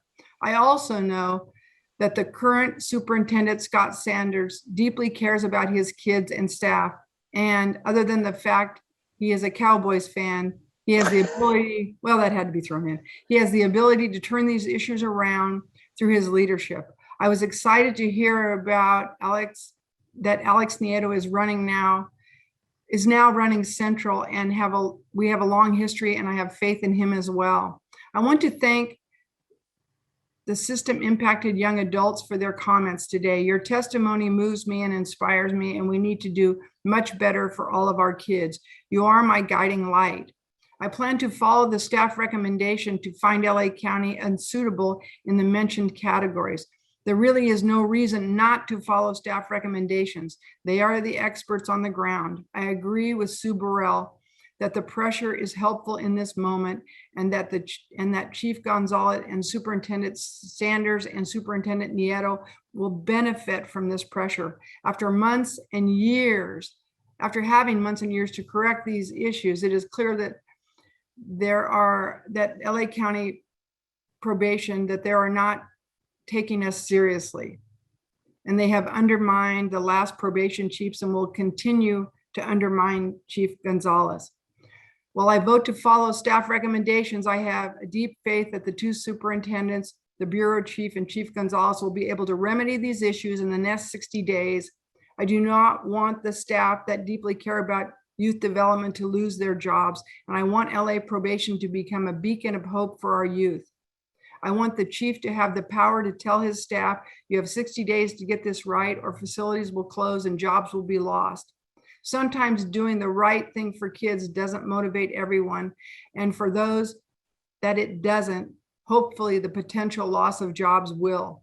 I pray that the staff and youth and juvenile, I pray for the staff and youth in juvenile hall. I pray for Chief Gonzalez, and I'm hopeful that LA can get this right and become a leader in youth development and rehabilitation in our state. So well stated, Scott. And having given you that time, now I am hoping for an inclusive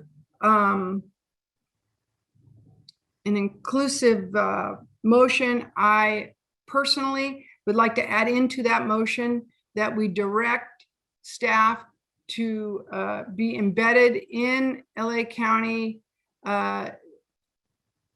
juvenile detention facilities until further notice. So who would like to? How would you define embed, Madam Chair? Meaning, well, that's a term I learned from the news. I mean to say that we would outstation our staff to LA until further notice. I think we have to be on site. I have a question, Kathleen Allison. When you say station your staff, are you talking like on a full-time basis, part-time basis? What's your thought, or regular, consistent evaluations? Well, I think we allow highly likely Lisa to be able to be in the LA County facilities full-time, helping move the agenda forward, understanding that full-time, when you talk about employees, is not always full-time. She has a life, she has other things to do, but I do want to express my confidence in our staff, and by having them in LA, I would think we could clear up some matters that we have held in abeyance today, as well as move forward for good outcomes in 60 days. Do you want me to give an end date to this, Aaron, or I just think we can revisit this in 60 days if needed. But for now, I think it's important enough to consider this move. So and let me break up some of the things to consider on the staffing issue. I think what we would sort of recommend is that Lisa, and I don't think we need to do a formal motion on this. I think let us sort of figure that out. But right. What we will represent to you is that all of Lisa's assignments, other assignments, are going to go away, and she will be dedicated to LA County probation is going to be her assignment for at least the next 60 days. I agree, and I mean, and we'll deal with the logistics that go along with that. And I think directing staff to do such is, leaves you room for all of the above mentioned concerns and considerations. In terms of the more pressing issue of the timing and then the form and the content of the notice, and again, I'm just looking at the calendar, hearing that an October board meeting is not desirable and maybe not good in terms of timing. I would maybe suggest, in terms of, again, the 60 days running, that that staff provide notice to the county no later than Friday, October 1st, which would then have the 60-day notice running through November 30th. The board meeting is on November 18th. Again, logistically, is if the items of non-compliance have not been remedied, would 12 days be enough for the LA County Probation Department to deal with the placement of youth out of those facilities? I'd leave that to the practitioners to weigh in on the practicality of that, but that gives us at least some buffer between the November board meeting and then December, which would be the sort of effective date of that 60 days. Response. You know, I'm tracking this 100%. I was going to suggest that the notice be sent out not prior to September 30th. Let's call it October 1st. And your language not later than would suffice to create that buffer period, which when you bump it out to November, provides an extra, looks like at least almost 2 weeks, 10 days to 2 weeks after the November board meeting. And the additional benefit of that is that the county has until our November board meeting, without putting some earlier meeting in that's impractical, to get things together. So long and short of it is, I agree with the strategy of delayed notice, and there's nothing that stands in our way in terms of timing that notice for the very constructive purpose of facilitating the county coming into full compliance. So I'm good with that. And I don't know if we need a motion, or I just think the board needs to adopt it as an understanding or a resolution, and I can throw it together as a motion if need be. I'm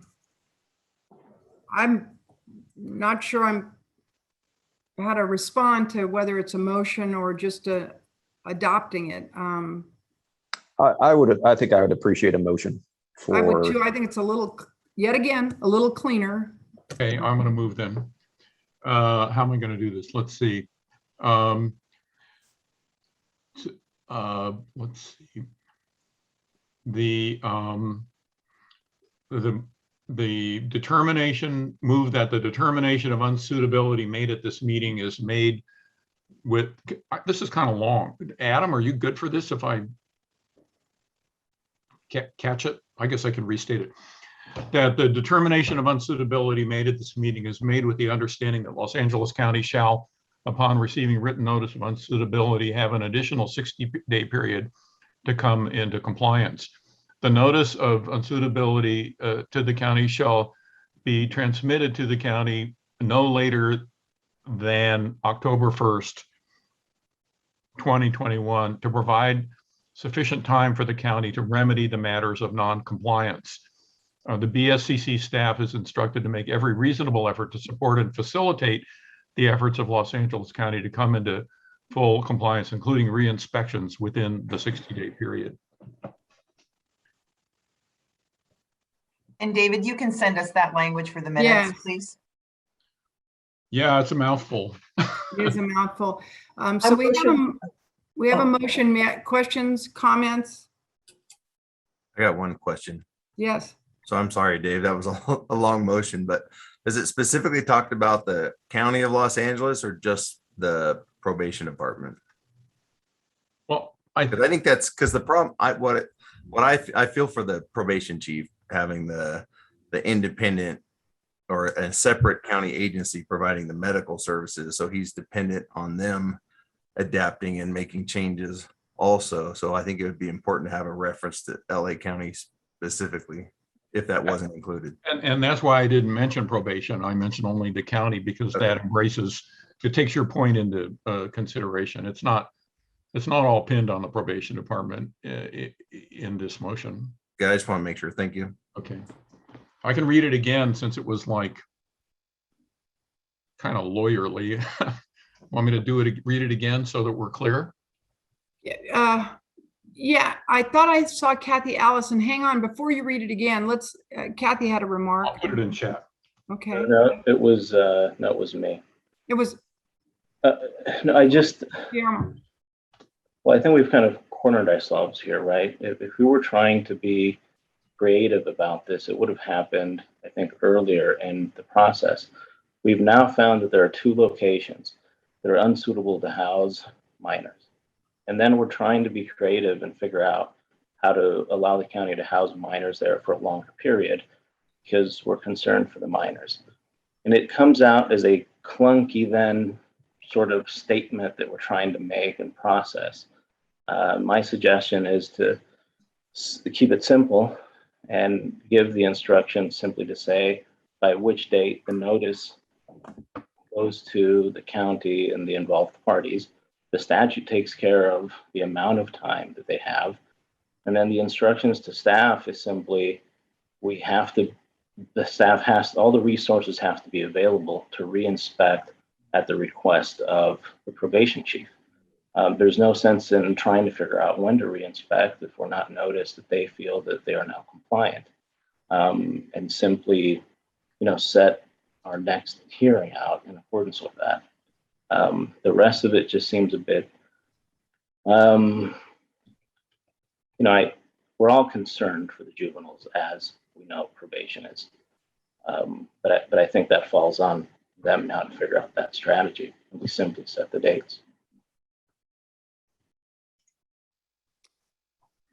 Well, we have a motion. David, any response? Well, the request is just to make it a motion on when the notice would go out, but I think it's better to have a rationale tied to it that kind of incorporates the factors we're taking into account. So I see no harm in the sort of wordier approach that accomplishes the same mission. That's just my reaction.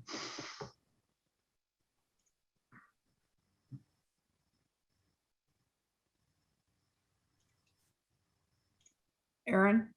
Put it in chat. I can definitely see both sides of that. I think there may be some benefit for Mr. Steinhardt's motion to again, the statute doesn't specify when the notice has to be done, but certainly we should take that as a reasonable period of time, and the board setting out its rationale and why it believes that's a reasonable period of time, I think might be beneficial.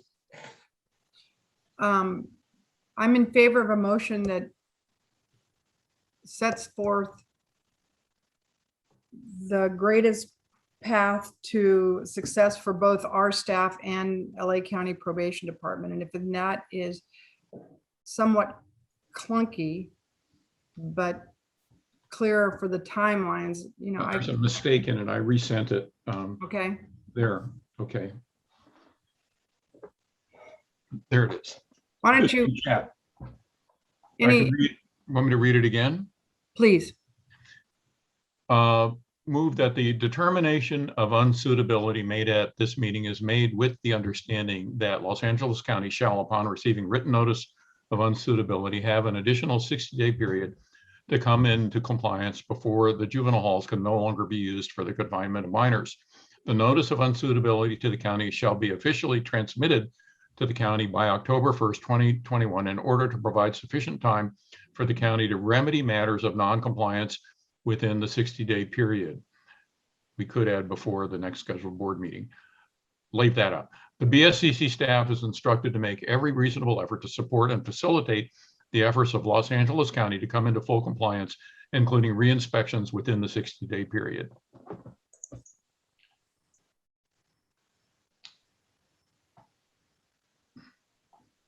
Kathleen Allison's comfortable seconding the motion as is. Okay. We have a first and a second. Any other comments, questions? Guillermo, anything else?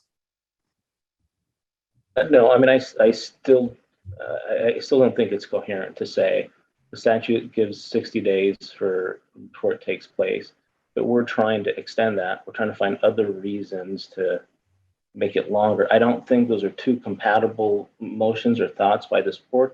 Having said that, I don't have any objection as it's presented because the amount of time being lengthened, in fact, is just administrative. In other words, even without the justification, that is a reasonable amount of time to allow Mr. McGuire and staff to put this letter together and serve. Thank you. Thank you. And you're very thoughtful, and I do think it is a bit of an administrative timeline we're giving ourselves. Any other board members, we have a motion, a second, anything else prior to the vote? I'll just say that I think this benefits the youth in the care, and I'm happy to see this opportunity for LA County and the youth. Thank you. Thank you very much. Anybody else? Okay, Adam. Chair Penner, Aye. Miss Allison, Aye. Mr. Vera Rosa, Aye. Mr. Groudon, Aye. Mr. Haynes, Aye. Miss Vernon, Aye. Mr. Mills, Aye. Mr. Steinhardt, Aye. and Ms. Kumpion. Aye. Madam Chair, the motion carries.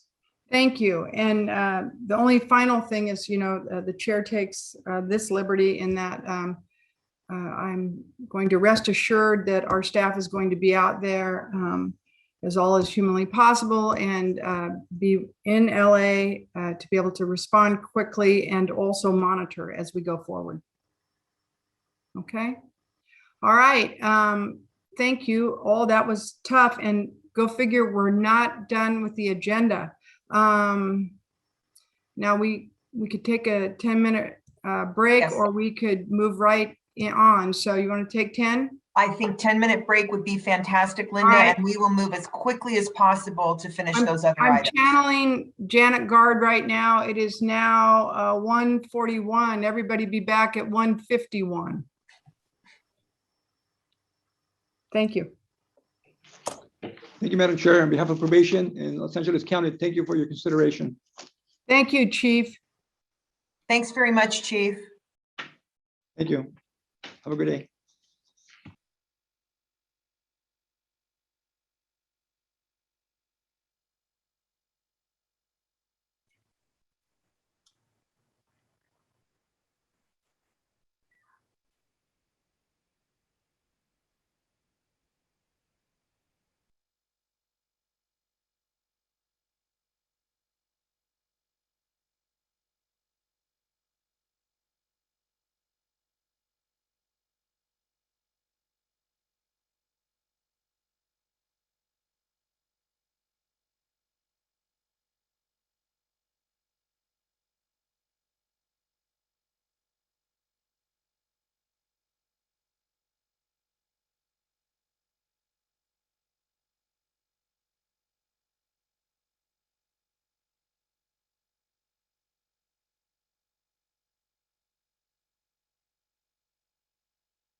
Here we are.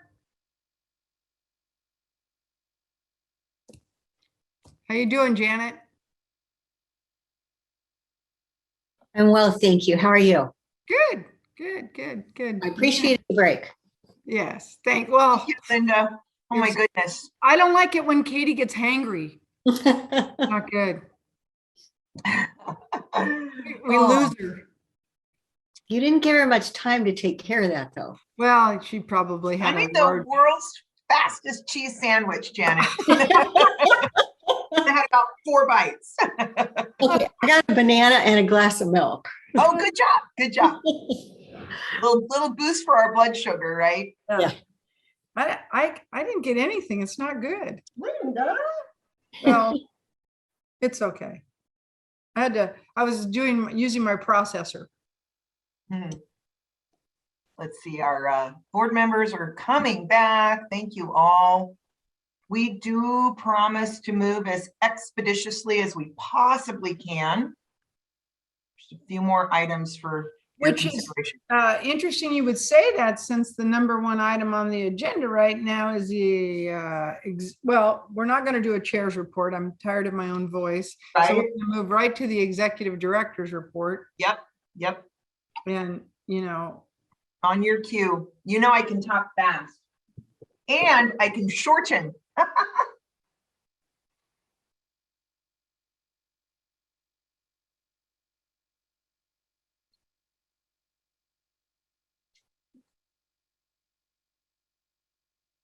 We need Secretary Allison and Chief Haynes, and then I think we are ready. There's Kathleen. Still trying to inhale a little bit of food. I apologize.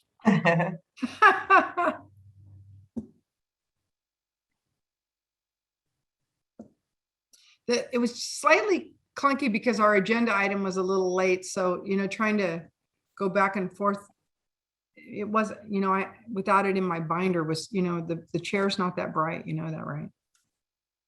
Linda, you did an amazing job, and Allison too. I know we're still in the meeting, but I'm just really so grateful to Linda, Aaron, and Allison. This huge amount of work. We've slightly tested Aaron all week, poor guy. Looks like Aaron, did you loosen your tie? Oh dear, Aaron, say it isn't so. Okay. I wouldn't dream of it. All right, are we ready, Adam? I think we got everybody. Yes, there we we have go. everyone. Yeah. All right. Moving right now, the chair deletes herself from the agenda and moves to the executive director's report. Thank you so much, Madam Chair. I will be especially brief today. The updates that we've been sharing regularly on COVID cases in detention facilities is very important, and I know of great interest to many. But I'm going to remind everyone that the COVID slides and notes are available on the BSCC website.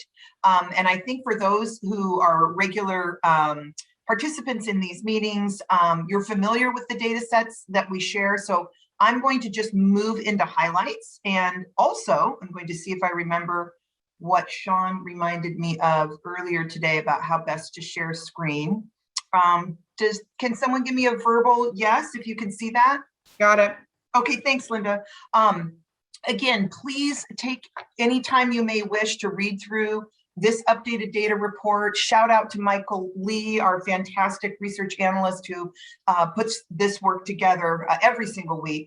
As usual, we remind you of the population trends over the period of time from the beginning of the COVID pandemic. These are the adult facilities. The population has been fairly steady in the recent months.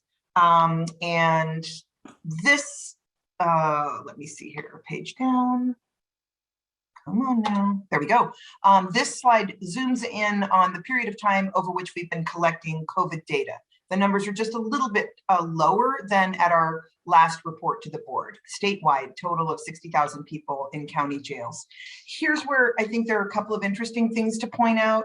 COVID testing, certainly because of the Delta variant, the numbers of tests, and these are particularly affected by large counties, the numbers of tests of for COVID in the county facilities is the highest it's been over the period of the pandemic. And I know that San Diego in particular has been doing a lot of tests.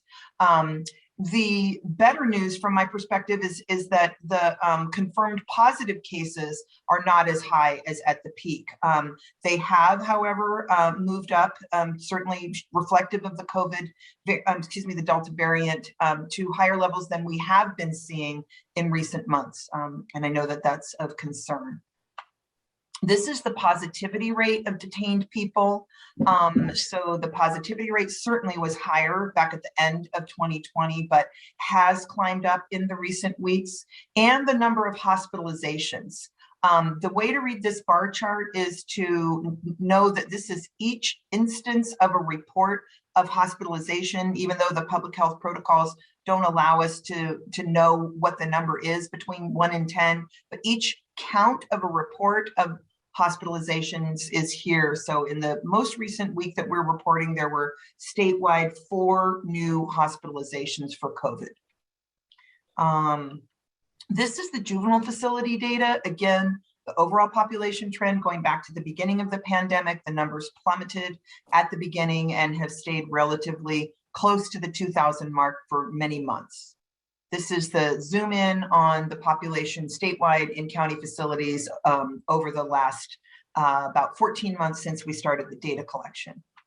Here are the total numbers of juveniles that have been tested in facilities lately, with the high and low being the feature of the less than 11 data point.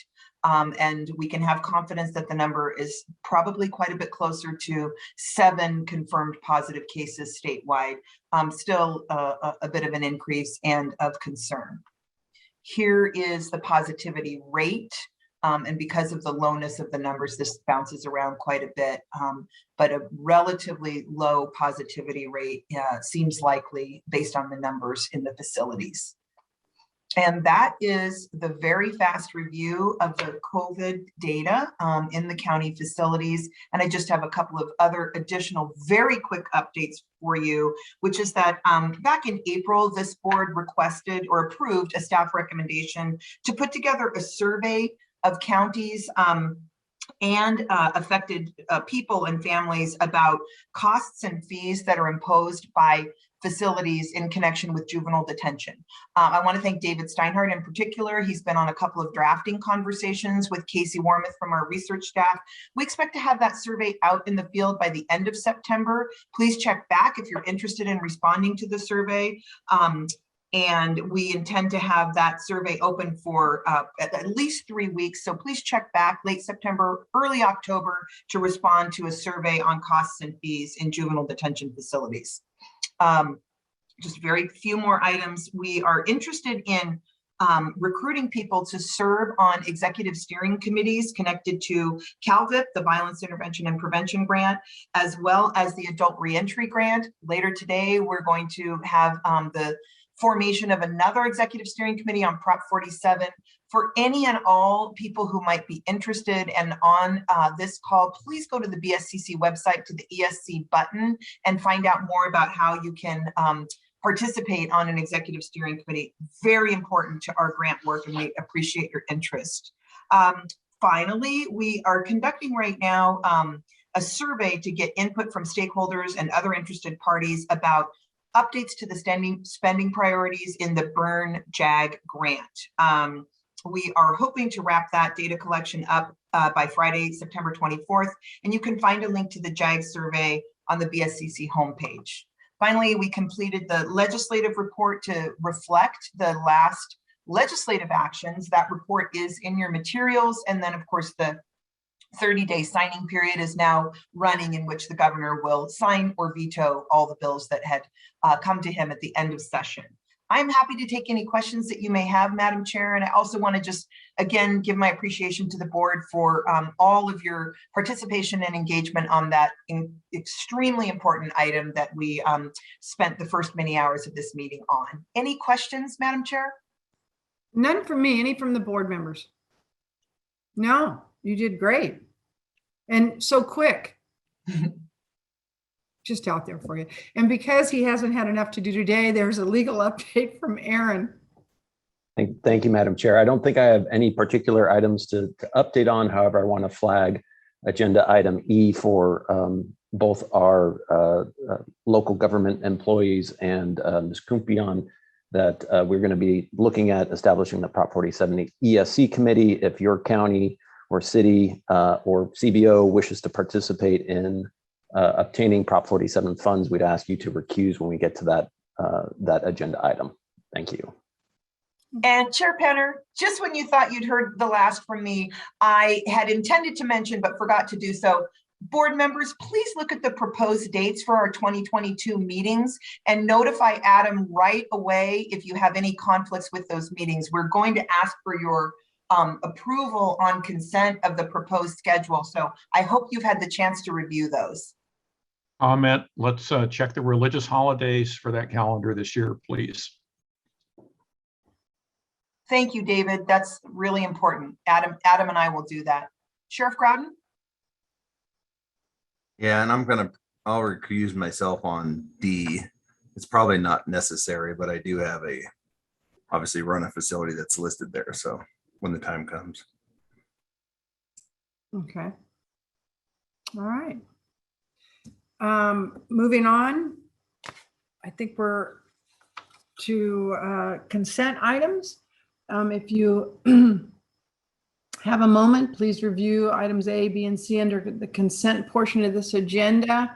And if anybody would like to pull any of these items, or any member of the public would like to pull any of these items, please let me know. Adam, any members of the public want to weigh on any of the consent agenda items? Yes, I do have one public comment, and that would be Brian Goldstein. Okay.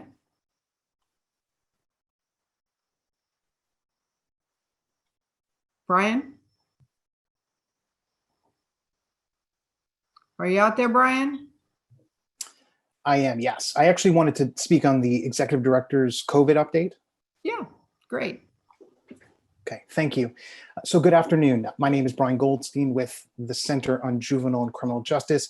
I'd like to refer the board and public to the letter submitted by CJCJ and our partners, which is included in the agenda. COVID-19 threatens the health of all Californians in jails and juvenile facilities. Yet BSCC is failing its leadership responsibility amid the Delta surge and rollout of vaccines. This agency hasn't provided counties with any guidance on vaccines. It hasn't recommended making vaccines readily available. As a result, just this week, we've seen a large outbreak in Monterey County's jail. We've seen the Riverside County Sheriff refusing to require vaccinations of staff. And we've seen continued alarming misinformation on vaccinations. We urge BSCC to immediately adopt our recommendations, specifically address the widespread misinformation about vaccines, direct facilities how to expand vaccine availability, and collect critical data on vaccination rates. BSCC must move swiftly before more people are put in danger. Thank you. Thank you, Brian. Madam Chair, that concludes the public comments for this section. Okay, I would like to adopt the items on the consent agenda. May I get a motion? Dean Groudon, I'll make the motion. Thank you. A second? Second. Thank you. Adam? Chair Penner, Aye. Miss Allison, Aye. Mr. Verarosa, Aye. Mr. Groudon, Aye. Mr. Haynes. The one question I have is I wasn't present for the last meeting for minutes, so I would submit my approval for everything under item A. Understood, and I assume Janet will do the same. Okay. Thank you, Kirk. All right, and Miss Guard, Singh. Yes, the same on B and C. Thank you. Thank you. Mr. Mills. Aye. Mr. Steinhardt. Aye. Ms. Kumpion. Aye. Thank Madam you. Chair, the motion carries for A through C. Thank you. And now we'll move on to agendas items under number 5 and begin with, these are for discussion only. Item D, enhanced local detention facility inspection update. I assume, is Allison the winner of this again? That's Allison. Allison. Poor Allison. I am. I'm trying to reformat my screen so I can show this properly, but please just give me one moment for, Okay. I cannot share the right screen, so I'm Madam Chair, recuse if you myself. like, Sorry. I'm sorry, Sheriff Brown. I was just going to ask, just for efficiency, so Allison doesn't have to rush, we could ask Damien to do item E and come back to D. I have it ready to go. I just, all right, great. She would not like it, Damien, to go first. Did you see that? She's like, nope, I got it. so I'm going to do the best I can with sharing my screen, and I cannot get my PowerPoint to appear on the right screen. So my preference is to, now I can't. Allison, I'm working on getting my remote tool up to get in. Yeah, I just, when I share my PowerPoint, I'm just gonna share it. Can everybody see the agenda Yes. item D? Okay, Yeah. we're gonna go with it. Okay. So good afternoon, board members, Madam Chair, members of the community. Allison Ganter, Deputy Director for the Facility Standards and Operations Division. I'm providing an update on the enhanced local detention facility inspections. And I'm going to do a few things in this agenda item. I'm going to quickly go over the the updates from the targeted inspections that we've been updating the board on for several months. Going to introduce a coding system that we've come up with that's intended to provide quick reference for any outstanding items of non-compliance moving forward, and also provide an update on our current inspection cycle and the current outstanding items of non-compliance using this coding system. Also taking any questions that you might have about the inspections and items of non-compliance thus far. And again, I do want to acknowledge the efforts of my team, both the field representatives and the analysts, to get all of this information put together. It's a lot. We're working through it and also adapting to this new way of our doing business. So the first thing that I would like to do is I'm actually going to shift the screen that I am sharing, because why make it not complicated? So you are seeing the outstanding items of non-compliance for the 2022 targeted inspections. And just for quick background, these were the targeted inspections we conducted on the facilities where there were significant or frequent items of non-compliance from the previous inspection cycle, the 2018-2020 biennial inspection. You can see that there are 3 remaining outstanding items of non-compliance, 1 in MODOC, 2 in Trinity Sheriff's Departments. There are no changes since the last board meeting. These 3 remain the only outstanding items of non-compliance from the targeted inspections. And a quick reminder, 2 of the 3 are related to the agency's continued attempts to create and fill positions to be in compliance with Section 1027 number of personnel. And 1 is related to construction in Trinity. Their item will be corrected when their current construction is complete. So hopefully everybody has had a chance to look at this dashboard. There have been no changes and no updates to these 3 outstanding items of non-compliance. And I'll take a quick pause to switch screens to see if anybody has any questions about the targeted inspections. We do continue to get updates from the counties on these items, and we'll continue to provide updates as they come in.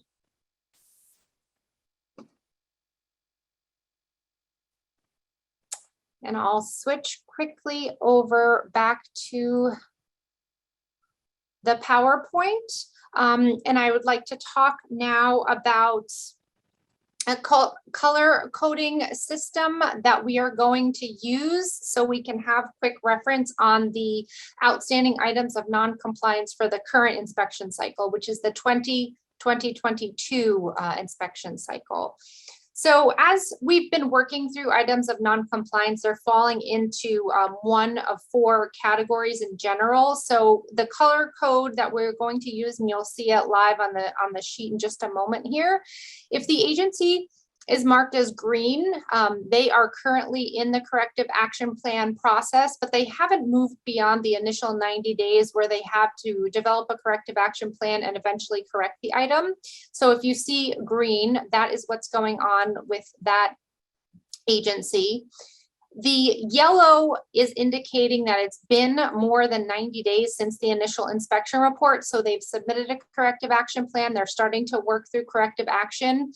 The county continues to make substantial progress toward compliance. That is, the field representative is spending time either in the county, providing technical assistance, reviewing document, making sure that there is progress, that they're just not stagnating past that 90 days. However, they still have yet to achieve compliance, and that non-compliance doesn't represent a substantial threat to physical or mental health of the people housed in that facility.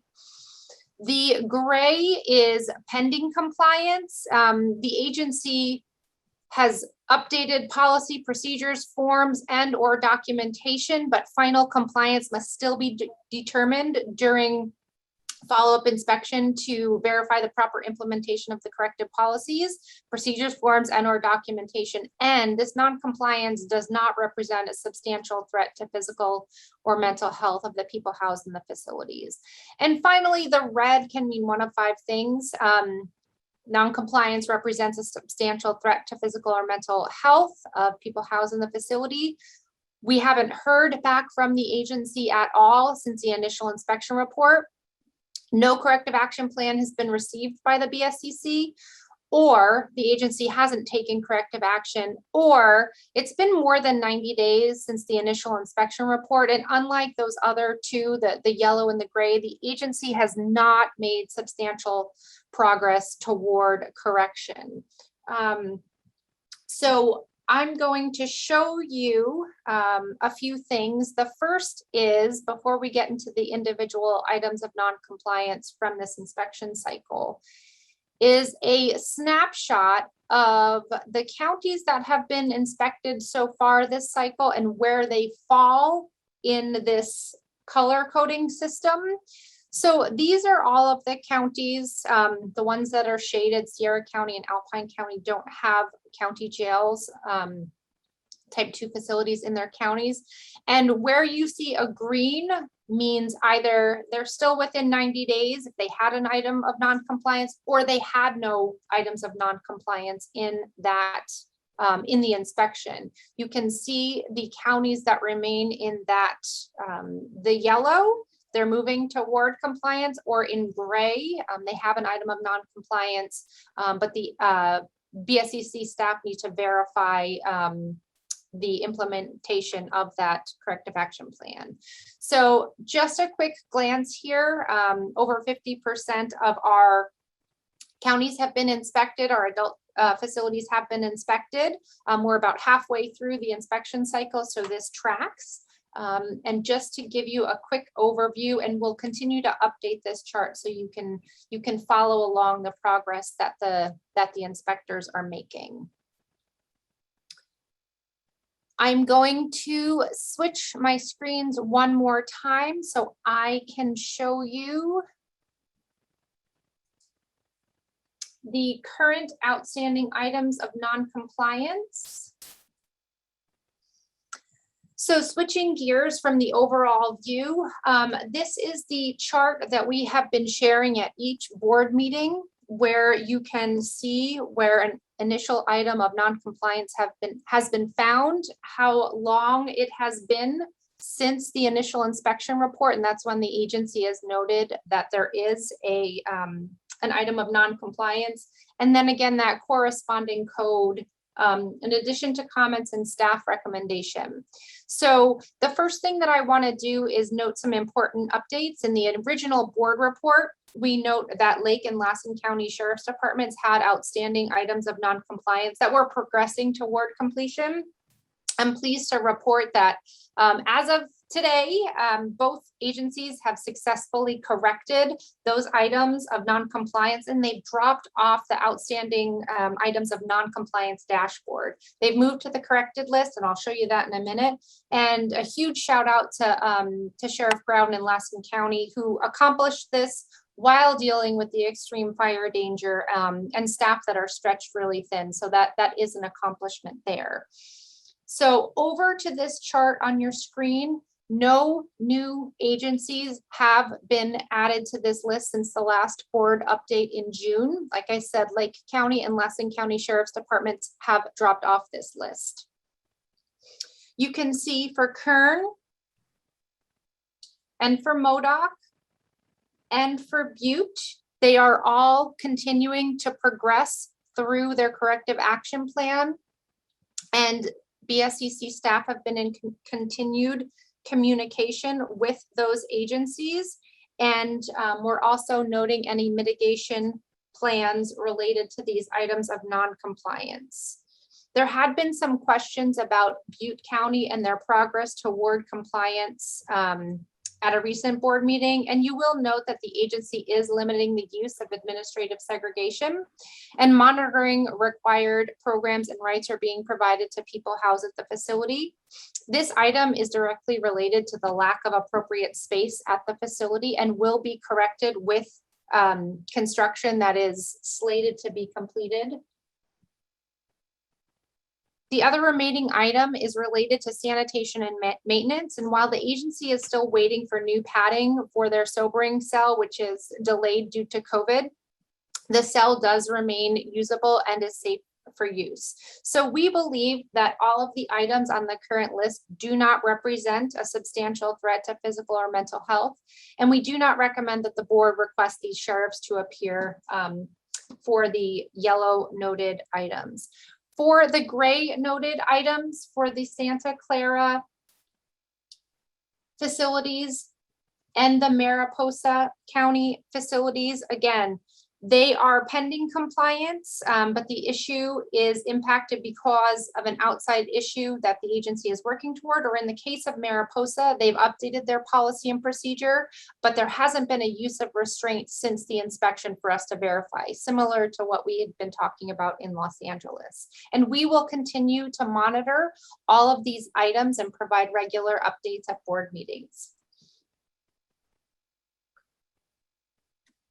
So the next screen that I'd like to share is the corrected items of non-compliance. And again, this is a summary of all of the items of non-compliance that have been identified in facilities in the current inspection cycle. And these are the ones that have been corrected since. A few items have been added to this list. For instance, San Joaquin, they had an item of non-compliance, but we verified that it was corrected, so they appeared on this corrected list.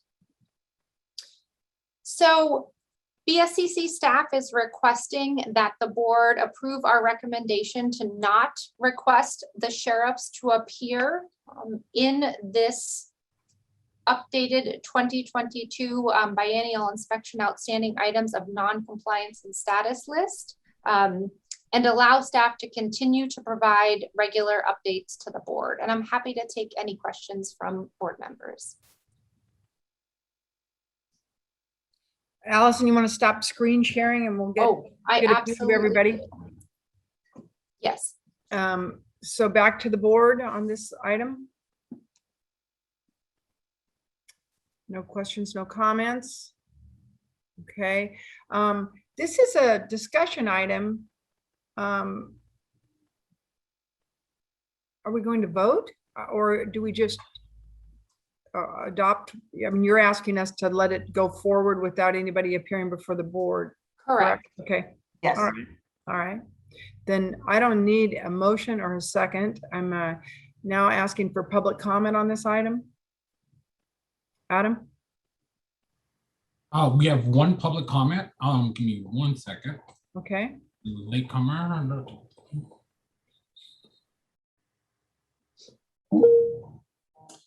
That would be Brian Goldstein. Okay, Brian? Good afternoon, Brian Goldstein with the Center on Juvenile and Criminal Justice. We continue to have serious concerns with the BSCC's inspections process, and the agency has seemingly missed a prior issue in Santa Clara County. On August 12th and 16th, the Mercury News reports on serious jail abuse cases in the county's jails. 2 county supervisors are asking for a grand jury and state investigation. And 1 county supervisor was quoted as saying, "Bad things are happening in our jail and they keep happening, notwithstanding substantial commitments of public funds. We are asking BSCC to investigate these issues immediately." Thank you. Thank you. Madam Chair, I have no other comments for this item. Thank you, Adam. Moving on to item E, Proposition 47, appointment of a chair and establishment of an executive steering committee. Madam Chair, we need to vote on agenda item D. Or are we not voting? No, it's a discussion item, so I don't think we vote. Oh, okay. Correct? No, a discussion, it is an action item for discussion and not an information item. So we do need a board vote. Oh my goodness, I was looking only at the discussion portion of it. Sorry. Okay, thank you, Adam and Katie, for gently pushing me to ask for a motion in a second. I'll make the motion. Thank you. Second? I'll second. All in favor? Aye. Sorry, Adam, go. I'm rummy. I haven't eaten. Chair Penner? Aye. Miss Allison? Aye. Mr. Villarosa? Aye. Mr. Groudon recused. Mr. Haynes? Aye. Miss Vernon? Aye. Miss Guard? Aye. Muted. Oh. She's I think he muted. said aye. She's saying aye. I can read lips. Mr. Mills? Aye. Thank you. Mr. Steinhardt? Aye. And Miss Kumpion? Aye. Madam Chair, the motion carries. Thank you. All right. Item E. And Thought I saw before, Damien, there you are. yeah, and before Yes. we begin this item, Madam Chair, I would look towards our all of our members to determine whether or not their employing agencies might be requesting Prop 47 funds. Eligible entities are local units of government. And then there's, at least in prior grants, there's been significant pass-throughs to CBOs. So to the extent you wish to recuse, could you please let me know? I see Ms. Kumpion is going to turn off her camera. Yep. It looks like Chief Mills is going to turn off his camera. And anyone else? Sheriff Groudon, I Sheriff think. Groudon. I will, just in case. I'm not sure who's applying for my county. So Okay. All right. thank you. I think I've got 5, which is going to be good enough since Oh, good. Okay, great. Mr. Budnick left.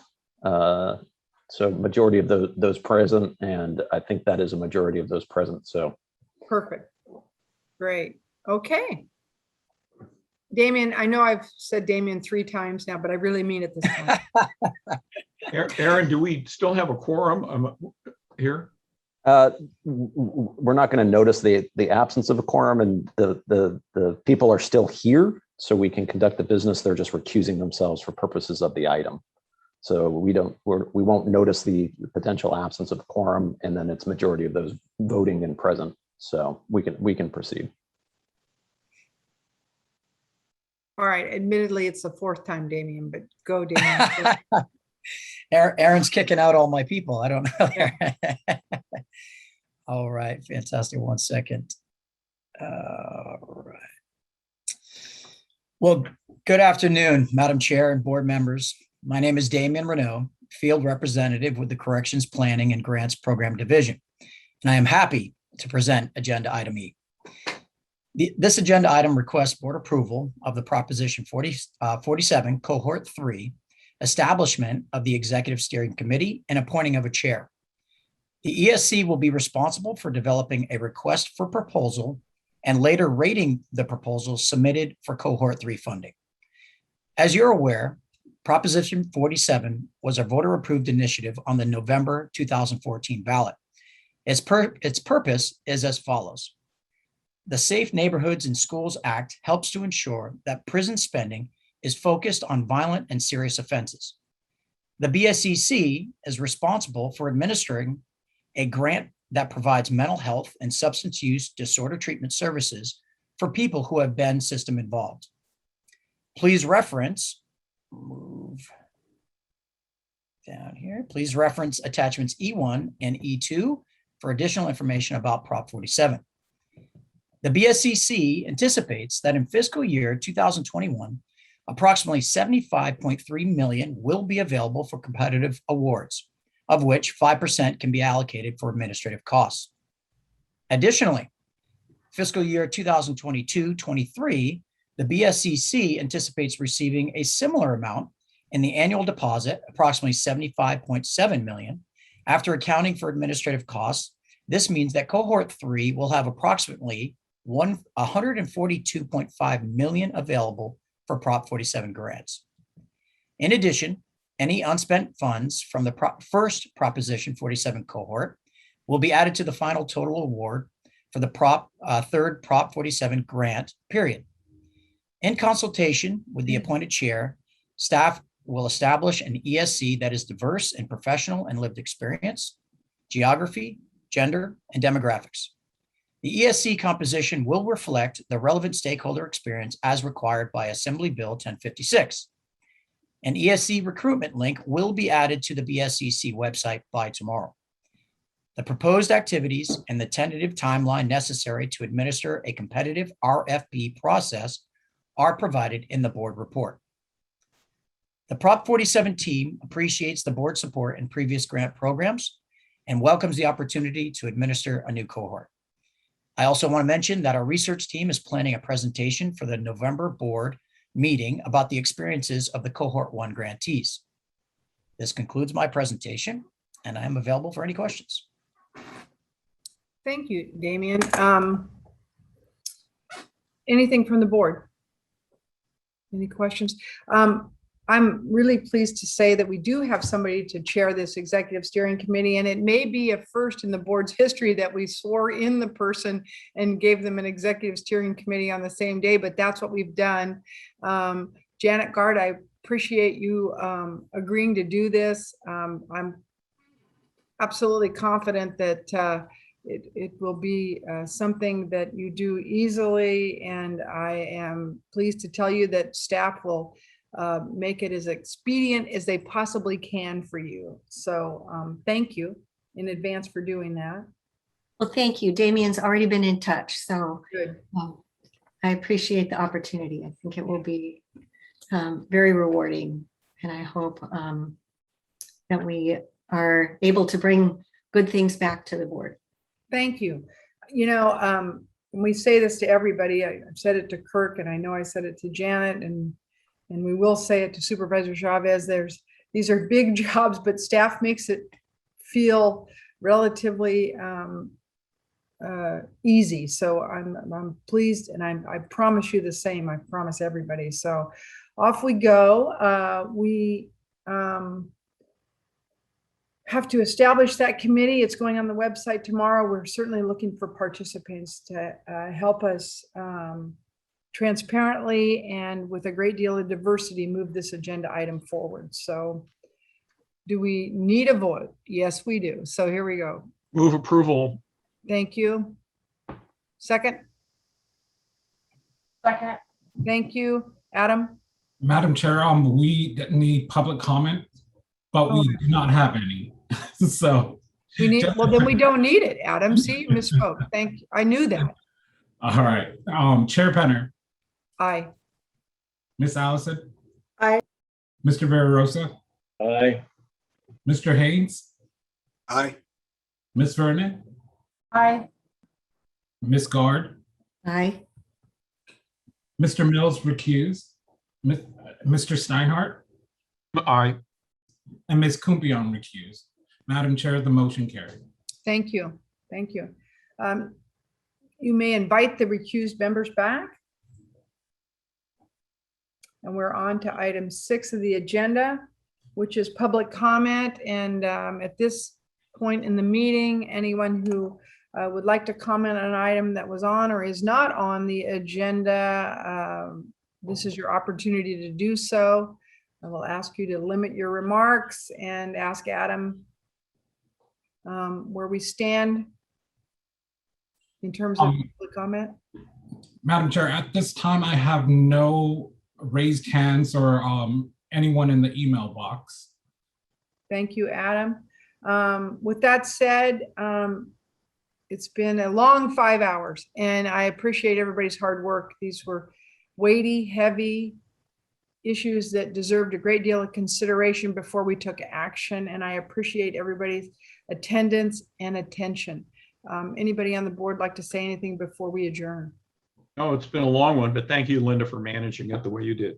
Thank you, thank you, thank you. And thank you to staff. I mean, I said it earlier in the meeting, I cannot tell you how many hours went into that agenda item to ensure that we did it in the most meaningful and lawful way. And special attention goes to counsel this meeting, which we never give him hardly any attention unless we're saying something naughty, but he really did a fabulous job and I appreciate your efforts, Aaron.